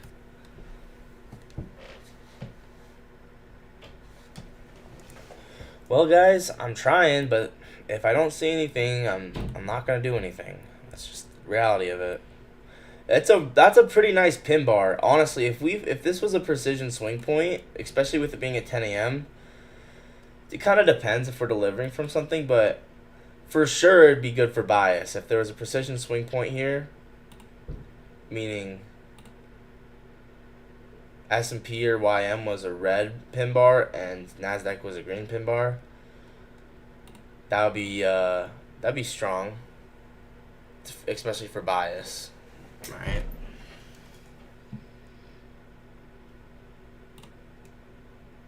Oh, look at that 5 minute pin bar. Whoa. Do we have PSP there? No, but it's a nice pin bar, I will admit. So, if you guys like this, I mean, it could be worth a try. It's a nice pin bar. Hey Jake, how are you? Good. I still have not taken anything. I'm gonna put this in my journal just in case, but it works out. But this is a nice pin bar. 5 minute pin bar.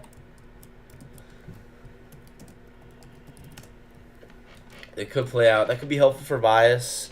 Is there absorption at the highs? Not a ton of absorption. I don't like it that it wasn't a precision swing point.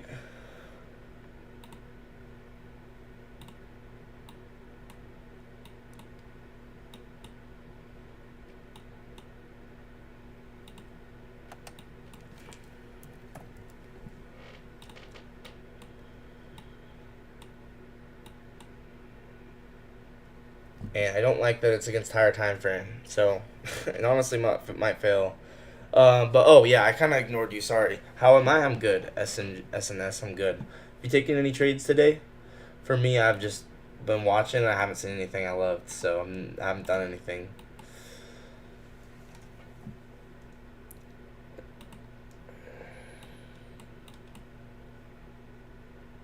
We're just chugging along to the upside. Moving along, up and up and up and up. Kind of giving propulsion block vibes. The fact that every single order block is approving of bullish order flow.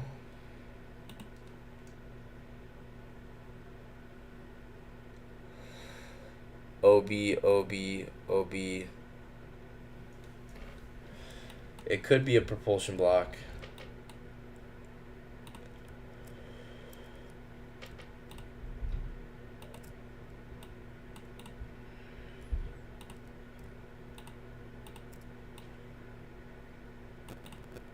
order block, propulsion block.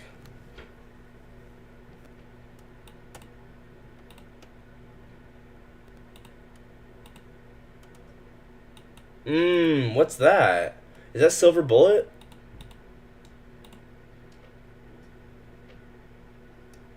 Could be Silver Bullet here.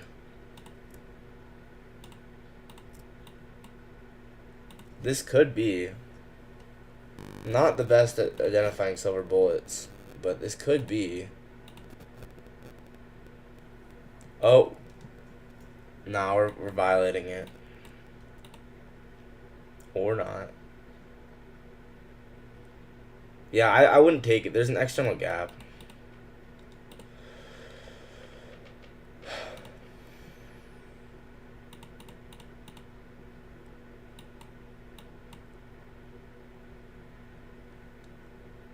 Once again, if there's a pin bar but there's no real context to it, I'm not gonna just take it most of the time unless it's really good liquidity.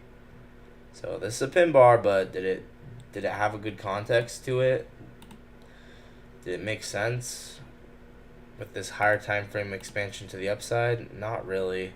15-minute did actually close, interestingly.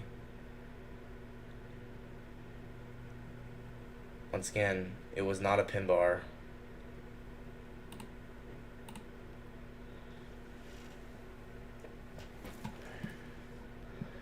Hit full TP? Jeez. Heck yeah. I haven't seen anything I love yet. But, dude. W, what trade did you take? This is why trading is so hard. I'm literally just sitting here. Just bored to death. But, hey, this is the discipline required to be a professional trader. We just got bearish SMT.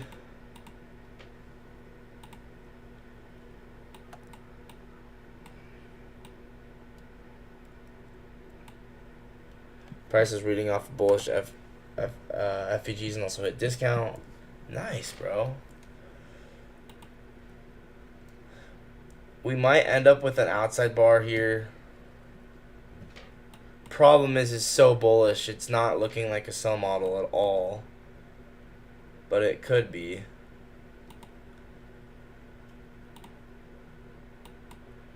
We just got this inversion.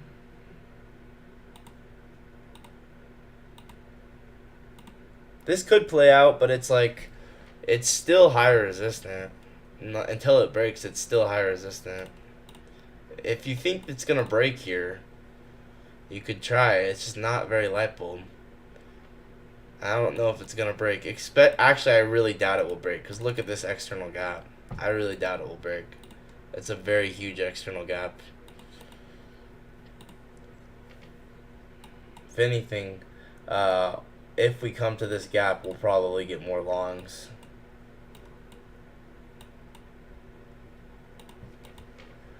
Yeah, that's the issue with shorting right now is there's this external gap. We would have to get through this gap, really, before there'd be any shorts. And even then, there's this external gap. So if we get through that gap, we have to get through this gap as well.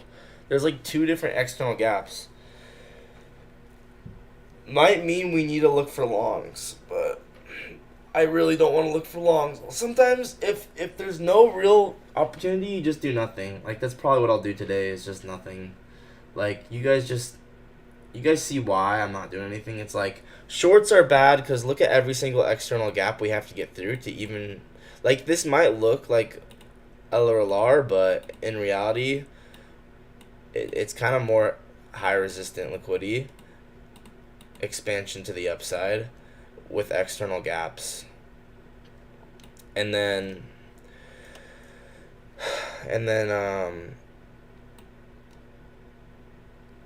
what was I gonna say? It's just not worth it right now. It's just not.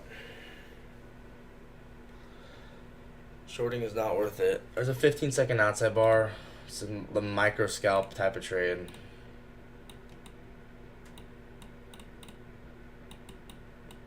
I'm tape reading this here. This might bring us down to this gap.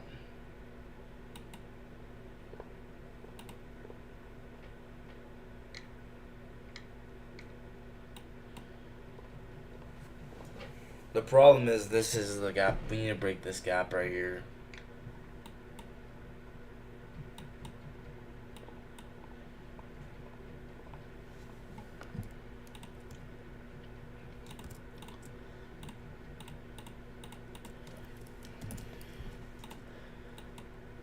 So sometimes on days like today, micro scalping is where it's at.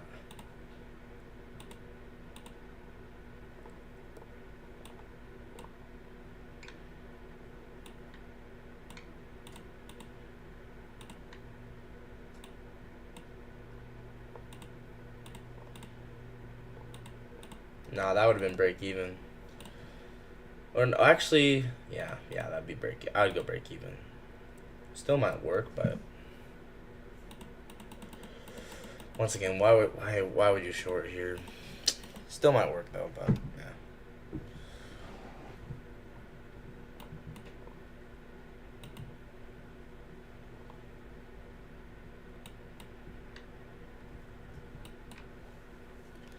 We're reusing this outside bar.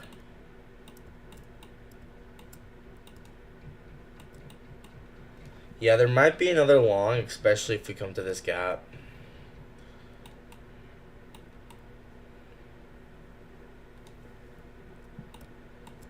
So here's an outside bar retest. So we might go lower. SB Pro not showing really anything clear. I'm still looking at it, but we haven't gotten obvious absorption.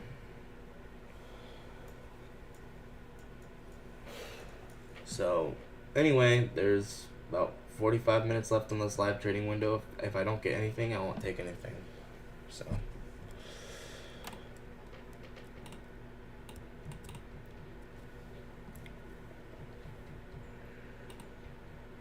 and this is not real easy conditions for trading, at least for me.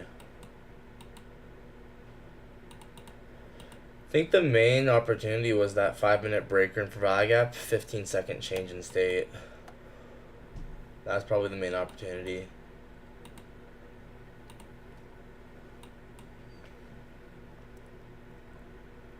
We might have a new true open.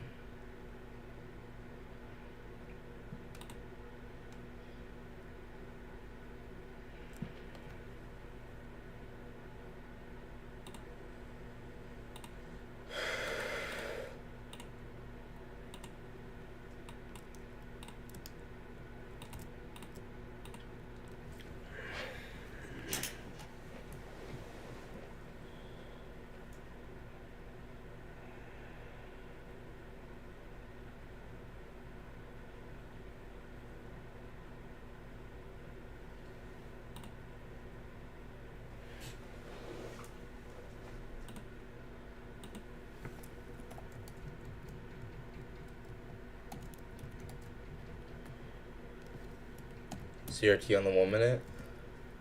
Okay, I'm gonna have to look at that. Thank you.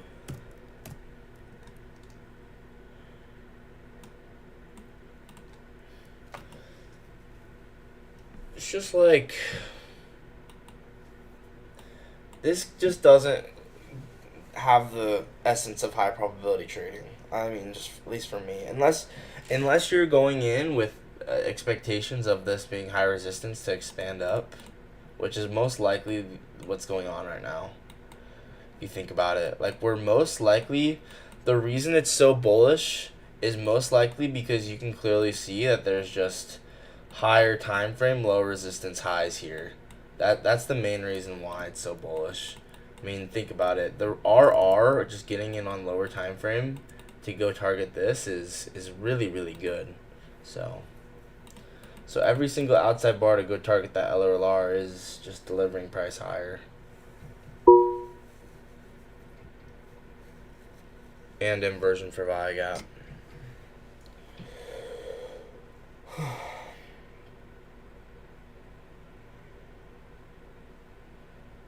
I might take a little break. Sometimes you gotta take little breaks. I'll watch on my phone, but I'm gonna take a little break. And yeah, we could get move lower, I don't want to take it. I think that right now there's too many external gaps. If we inverse this gap on the 2 minute, I guess there's no more external gaps, so maybe on the 2 minute. I guess we just got a 3 minute pin bar. Okay, so maybe there is something here. But I don't know. I'm not a huge fan. It's just hard to justify a short here. There was a 3 minute precision swing point, I think. Was there?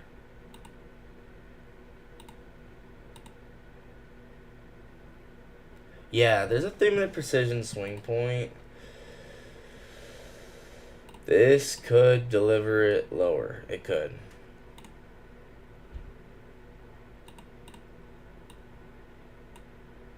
It has the possibility.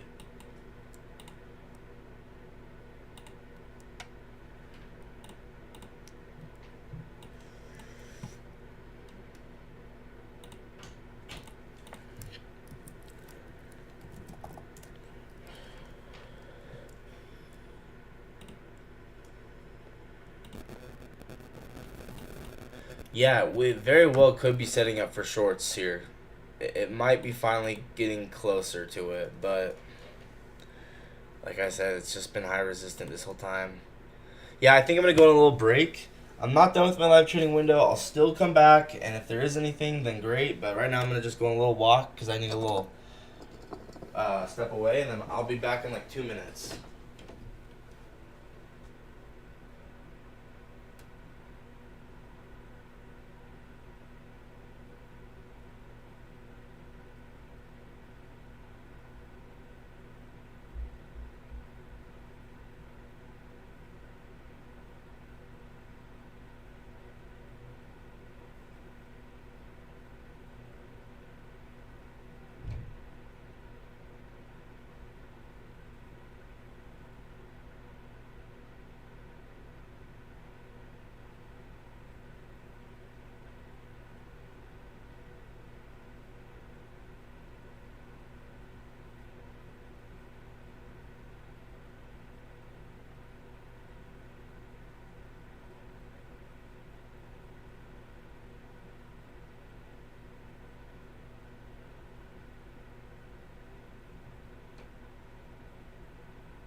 What's it? Oh, dude, no way.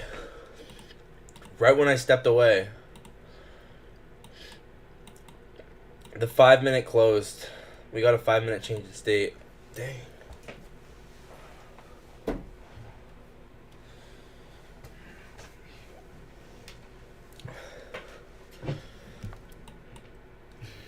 That precision swing point on the 3 minute was cracked. Dude, that was insane. I called that. I called that. You guys remember me saying that? I said, hey, we got a 3 minute precision swing point. So that precision swing point, John, that precision swing point ended up is up, let's see.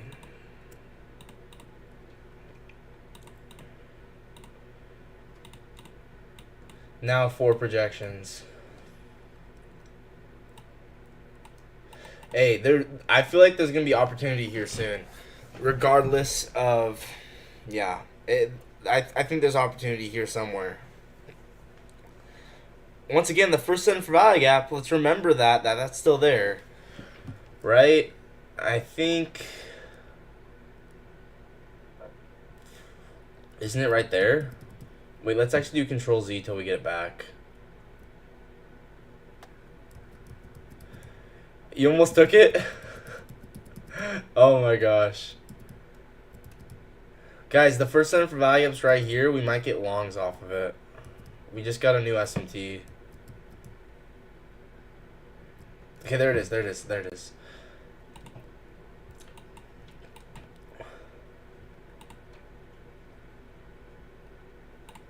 The reason I would be looking for longs is because, well, I don't know. If it's higher time frame, move lower, we might continue market open. We'll see, we'll see. This actually might just be a rejection of this. I take back what I just said. It might actually be continuation. But either way, we just want to see, point is we want to see how we interact with this first center for value gap, and that's the main thing here.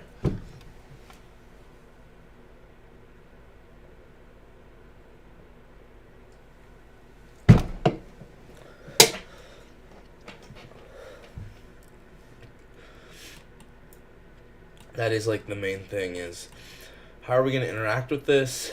Are we going to inverse it? Are we going to hold it and then continue higher? And how are we getting SMTs with it? I wish there was a new day opening gap. Oh, we do have one. Whoa. Look at that little tiny one. There's a super, super tiny one there.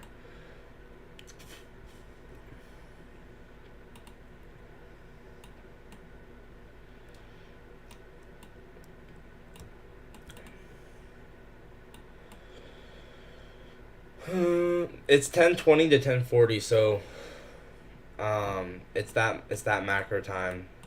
This change in state right here, or even this, actually this one's even better. This 1 minute change in state is really nice, especially off of the statistical manipulation level.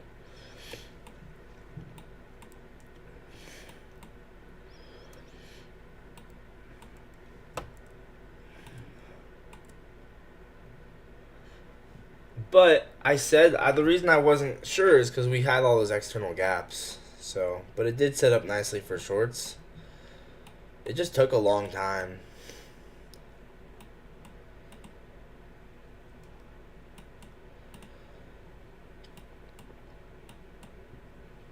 Oh wow, look at that 15-minute candle. It was pretty nice. Yeah, we got 5-minute change in state. Probably hourly rejection block.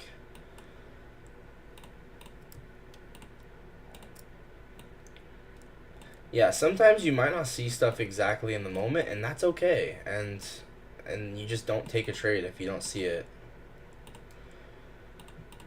And even if you're wrong, like,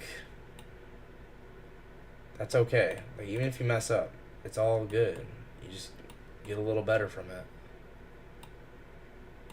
We almost used the midpoint of that hourly rejection block.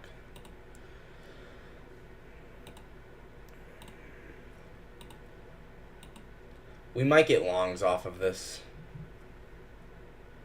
We just formed SMT, purging the consolidation.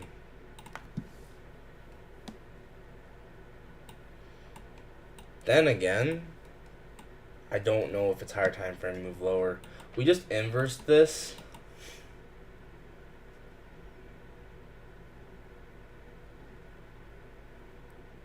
Oh wait, we need to do 922. This is important. I marked out the true opening correctly. We got to mark it out as 922.30. If you do it like that, we actually souped that. Oh, we just souped it with SMT. Okay, this is extremely bullish. So look, this is why I realized you got to mark out the 30-second mark, because it actually does matter, because you can see now we just souped it really obviously with SMT.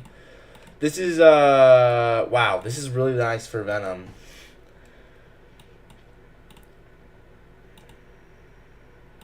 Oh, we did not form it. We formed it on the 32nd.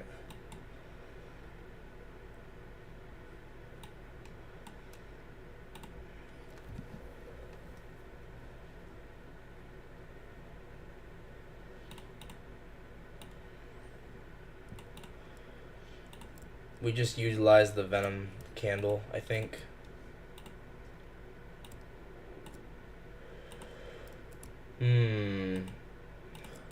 Yeah, this should be 22-minute SMT, isn't it? Where's the most recent True Open? Oh, my phone needs to shut up.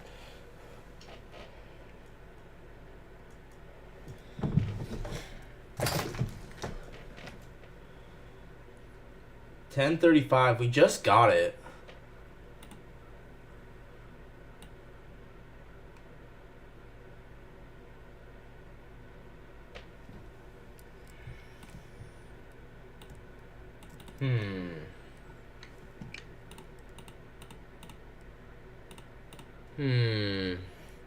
I want to check SP Pro.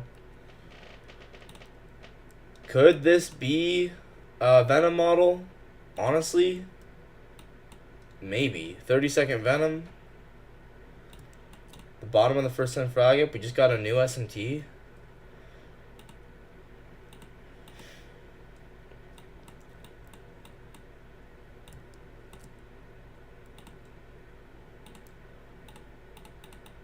But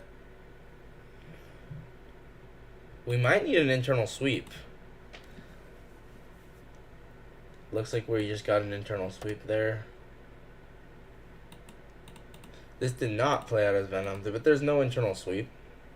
If we actually inversed it back down.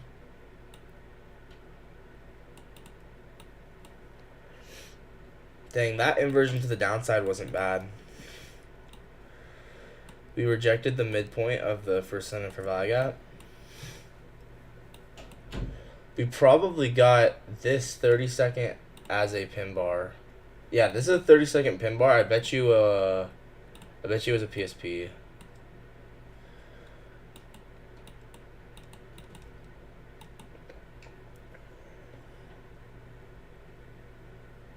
Oh man, it wasn't, but it was still a nice pin bar.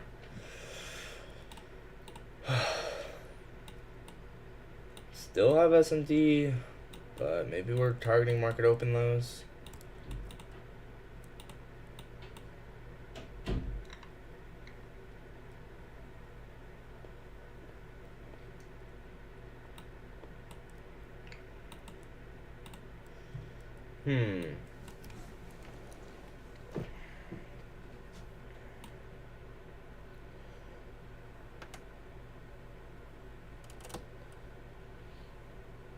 We just got absorption. 54. Market seller. So at this point, we could probably look for longs, possibly. Let's go ahead and look, see if there's a gap to inverse here. Looks like there is. There might be this 15-second gap. If you anticipate the external gap to break. But if it's bearish, then we will just continue lower. If it's bearish, we'll likely use this breakers Reaper gap here. If it's bearish.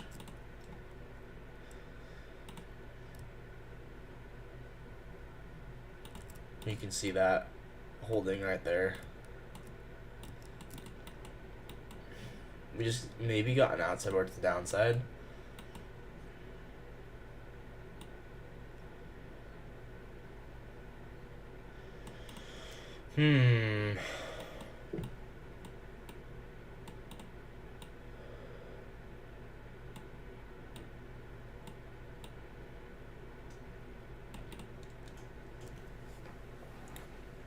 Not certain, really.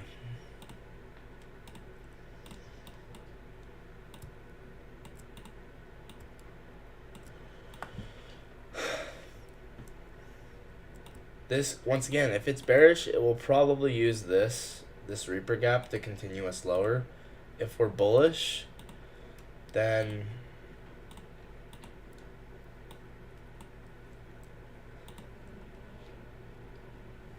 this is absorption, and then we inverse this gap.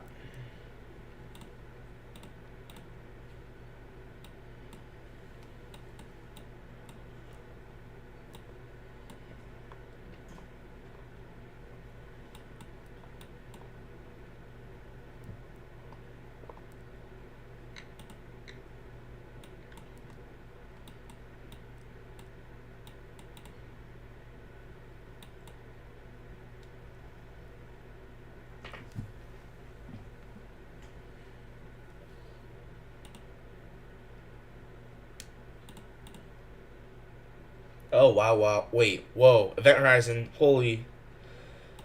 We are obviously using this. Wow. Event Horizon, we're using it really, really nicely. Okay, okay. I like that Event Horizon. That's one of the best ones I've ever seen.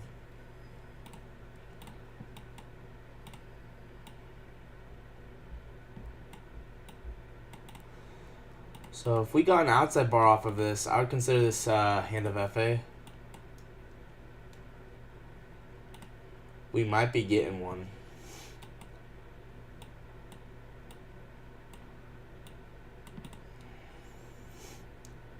Remember, we had absorption. Almost an outside bar, but like not quite there. We've had absorption here 2 different times.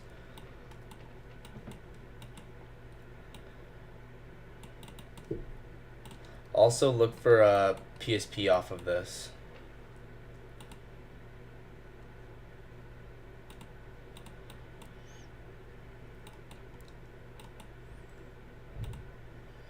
The reason this Event Horizon is so good is because, once again, the end dogs are just pretty spaced out here, which is what the best Event Horizons are like.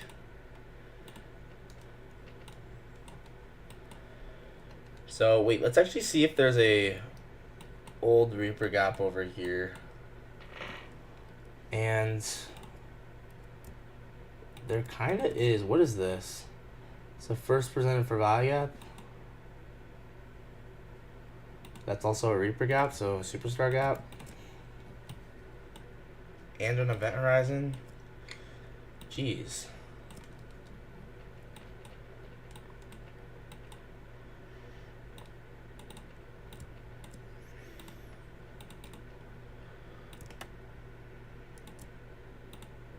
Yeah, I think we'll get longs out of this.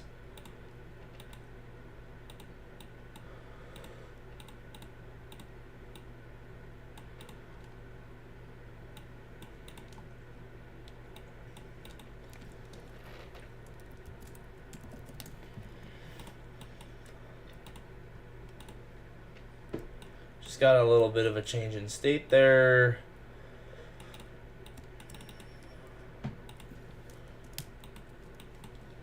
Let me just have the true open indicator just plot the true opens for me. I'm honestly not in the mood to really have it to have to deal with it.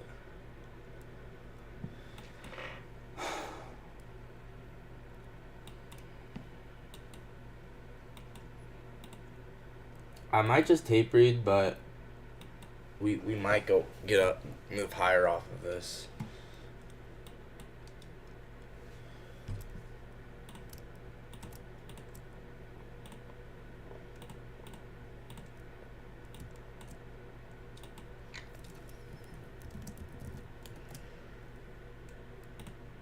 Remember, we had absorption by the whales here.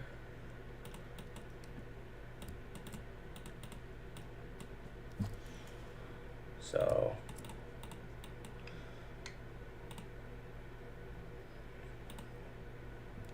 okay, this is nice, honestly.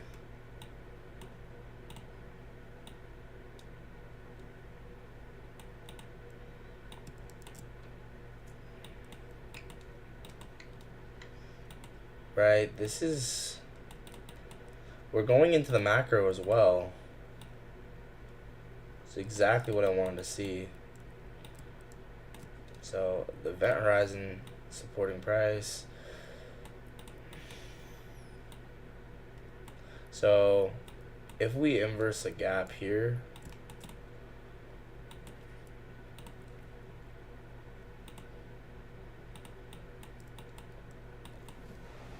I don't know, it might not be light bulb enough though.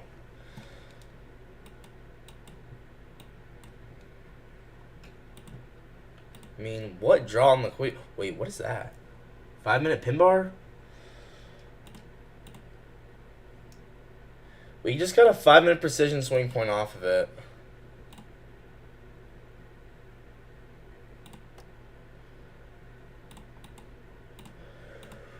Wow. So this could deliver us higher. Or not. I guess that already failed. Dang. It still might deliver us higher.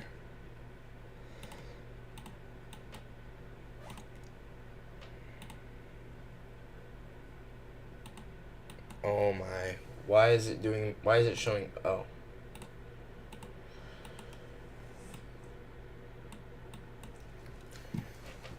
Jeez.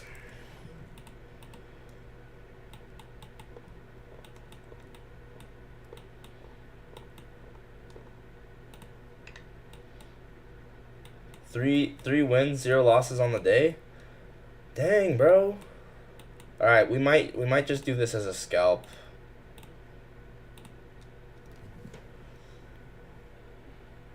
It's going into the macro. I don't mind it.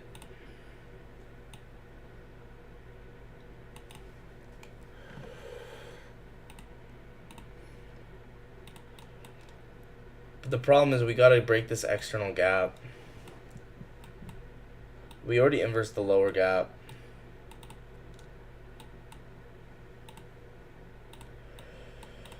Okay, 30-second needs to inverse here.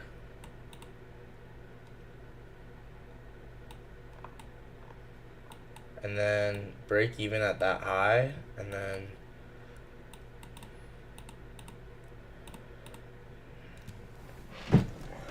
I don't know. Is this good? Could be. Especially if we form a dodgy OB here. Did you take anything? No, have not taken anything yet. Considering an inversion to the upside here.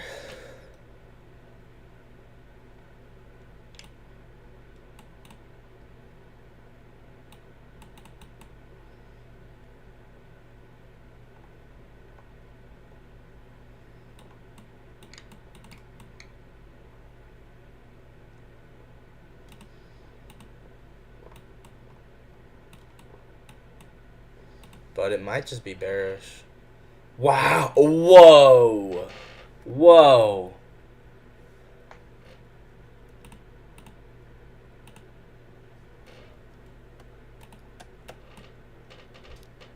Violent. That was violent. That could be a liquidity sweep, honestly.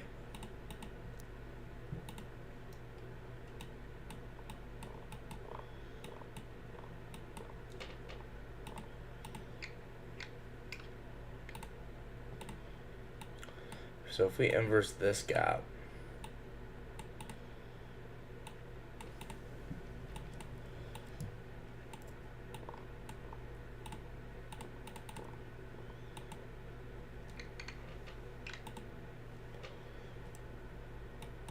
we just swept out market open lows.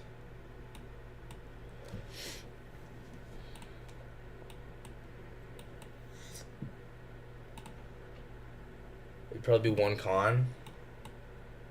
So you could take this outside bar if you like it. I'd probably wait for this to inverse.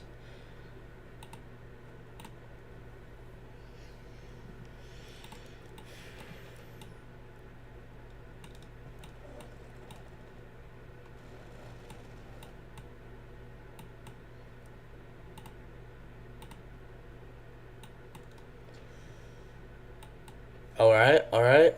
I might take this. Definitely decent.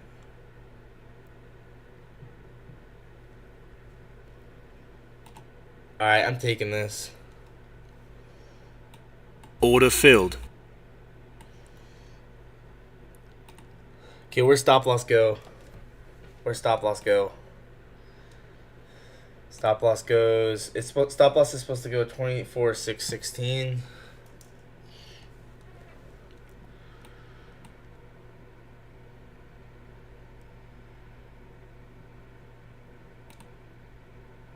I'm gonna put it at that low. I think that's a great spot for it.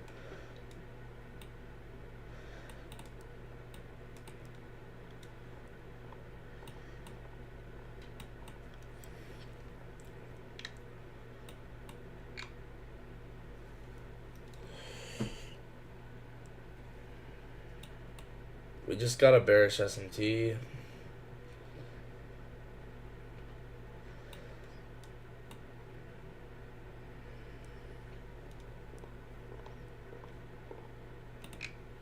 So I will go break even at this high. And then I'll just see how far, or I'll figure out where to take profit in a second. Actually, I'd go break even now, honestly.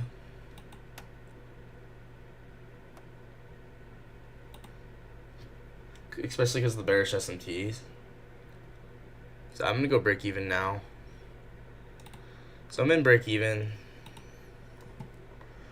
And then probably just target these equal highs here.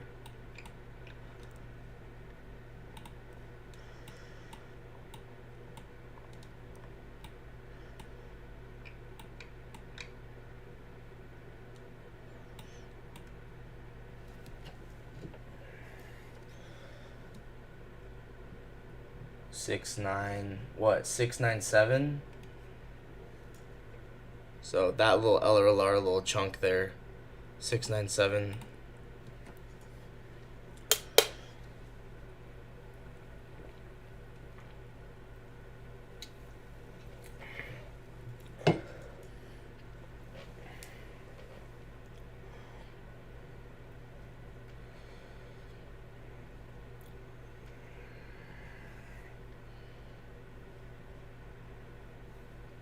And I could do the replace with trailing stop method, honestly. Just in case it's a higher time frame move higher, you know. Why not TP with stop loss, you know? Just in case.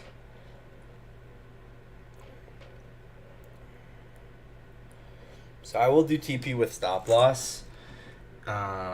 We do have, yeah, the LRLR there.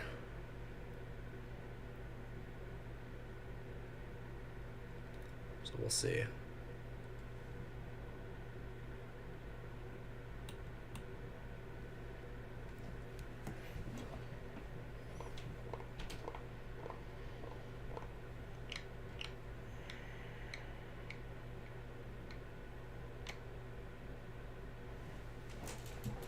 I'm gonna bring stop loss up just a slight bit so I don't get trailed. Actually, I can't right now. It's too close to it.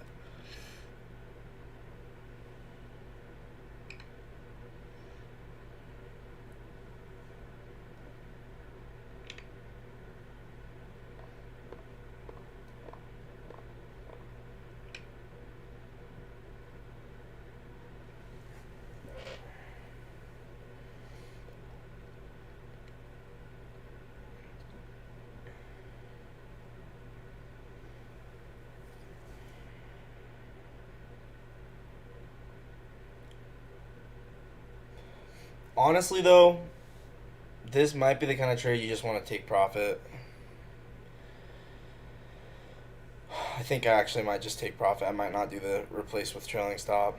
I don't know. What do you guys think? Should I take profit right at this LRLR chunk if we hit it, or should I replace it with a stop loss? What do you guys think if we hit this LRLR chunk here?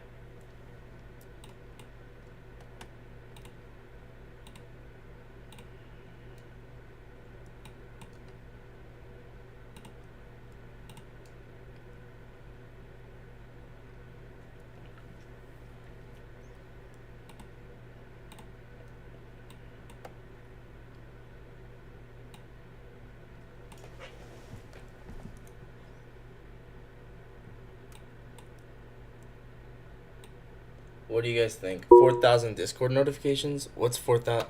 Do I have 4,000?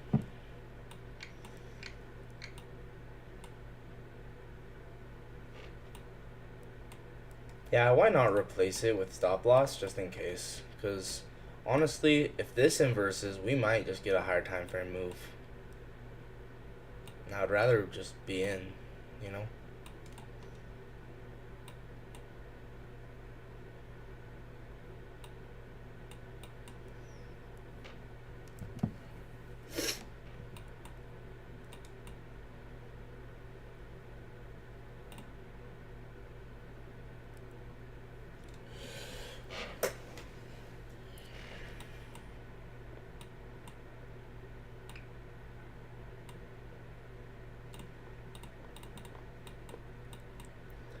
So what I'll do is when we hit the end of the LRLR, I'll just put a stop loss in.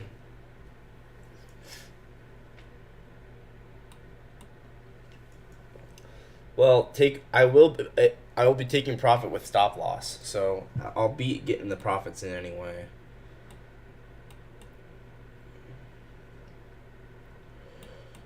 But just in case it's a higher time frame reversal, you know,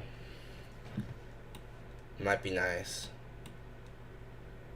Either way, it's gonna be taking profits though. Like that's the thing. It's not like I'm not taking profits. It's just taking profit in with a stop loss instead.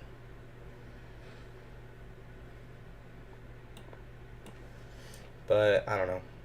To be determined, honestly.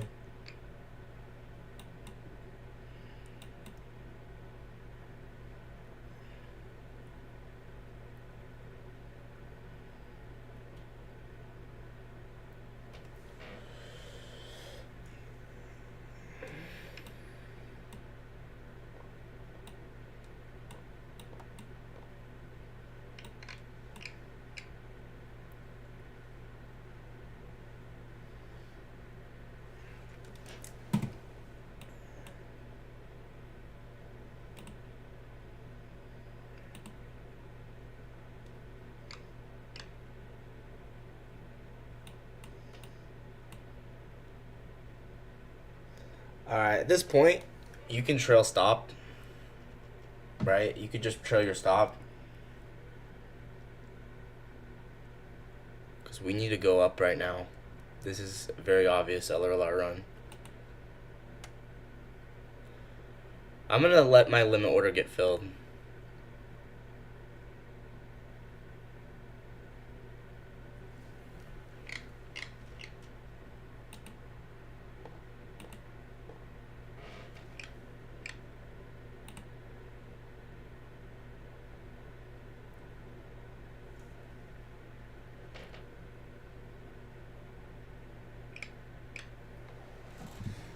Or if I can, I will replace it with stop, but it's going to be hard.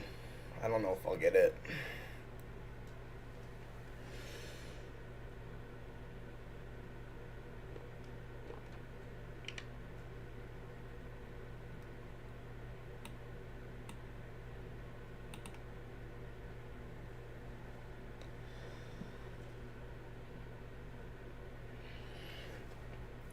I'll try it. So right when we hit it, I'm putting in the stop. Okay. Stop filled. Right, stop filled. Bang. There you go. Hey, it could have kept going. I knew it was just better to take profit there, but hey. Hey. Yeah, that's nice. That was nice. GG's. 1.2R. Bro, I put that stop in, it instantly stopped. But hey, you do that enough times, sometimes it'll just keep going. Sometimes. So dub. Okay, I'm done for the day.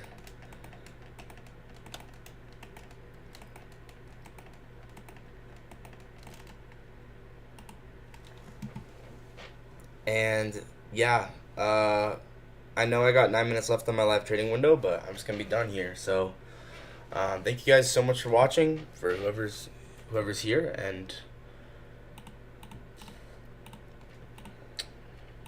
yeah. Should I keep tapering these last 9 minutes? Probably. Yeah, let's just finish the last 9 minutes. But W's in the chat if anyone's here. W's in the chat.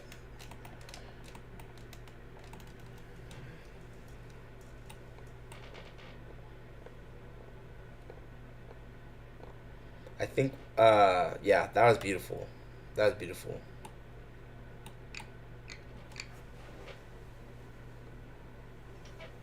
Yeah, I'm gonna keep the stream. I'm gonna keep it going for 8 more minutes. 8 more minutes.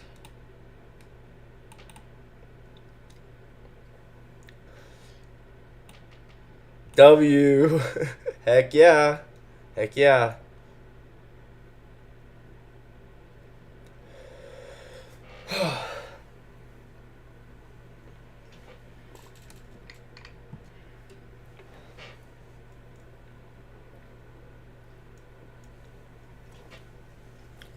But like I said, we might continue up to this LRLR, and then after that continue on the higher time frame. But you honestly, guys, that's not something that I'm interested in doing here. I'm just interested in getting a scalp in and being done. But like I said, we might continue up to this LRLR here, which if you want to go for, great. I'm just not doing that. But theoretically, we might just go up there, especially with possibly utilizing the bottom of this for center for value gap. But yeah, I don't know. It's also possible that we're inversing this gap now, and we might run back down. So we'll see.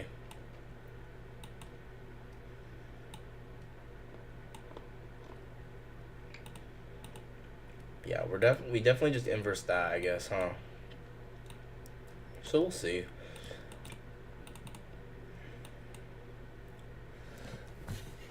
Yeah, wow.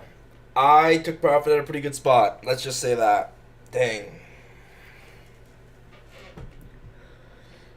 Yeah, no regrets with how I took profit either. I think taking profit with stop loss was fine because you could have definitely seen a case where we just started pumping right as soon as we started getting through that.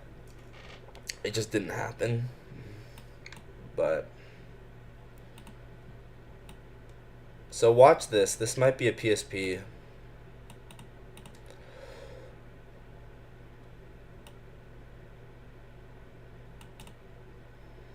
But it's not obvious, so.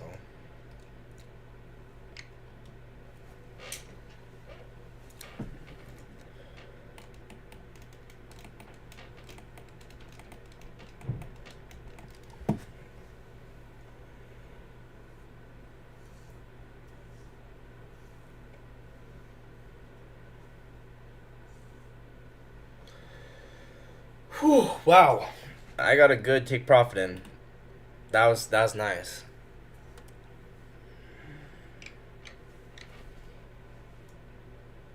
Well, I was in break even anyway, so I would have been chilling if it did do this earlier, but yeah. I still think, in all honesty, it might keep going up.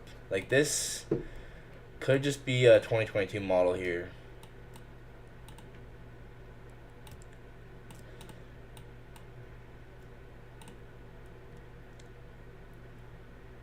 See that fair value gap?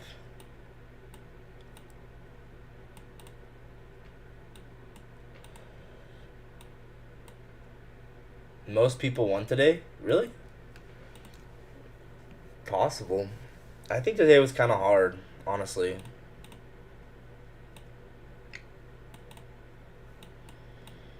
But that's just me. So this definitely could be a 2022 model.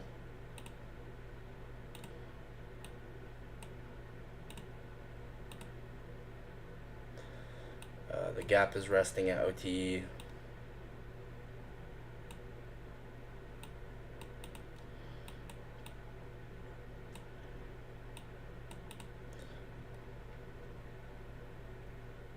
%89% of people. Hey, this inversion is not bad. But depends. The 30-second inverse.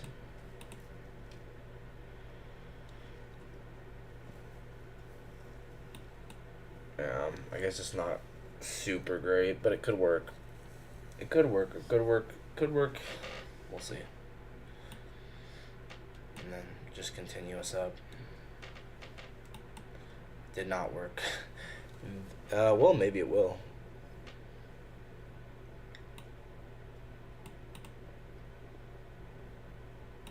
Okay, it's not worth tape reading. Another big thing is there's not been internal liquidity swept, so still could play out, but Yeah. Where are these stats coming from? Oh my gosh. 89% of people in that Discord won today. Jeez. Must be a pretty skilled Discord then.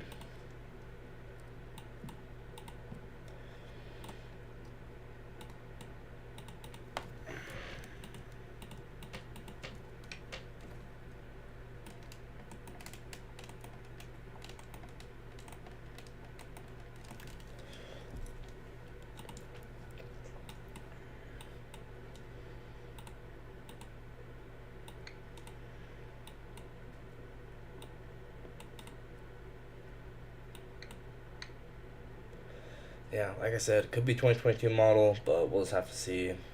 Looks like we had equal lows. Yeah, probably, bro. Let's be so for real.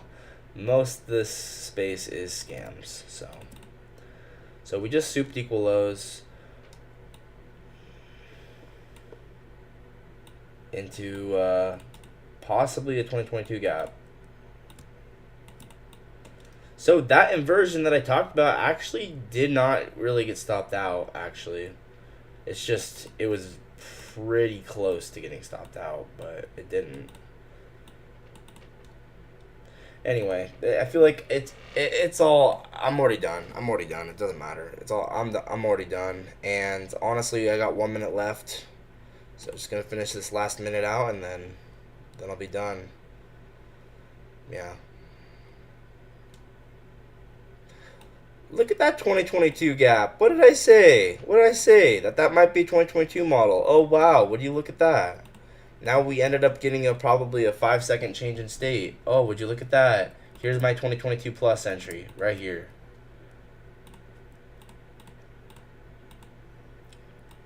Yep. Yeah, I know. That's why I'm trying to do things differently. It's also why I made my own Discord, because I don't want to have to deal with that crap. So there's my 2022 plus model right there. Boom. It's triple equal lows taken. Alright guys, it is 11:10 Eastern. I'm going to end the stream. Thank you guys so much for watching. And with that, great trade today.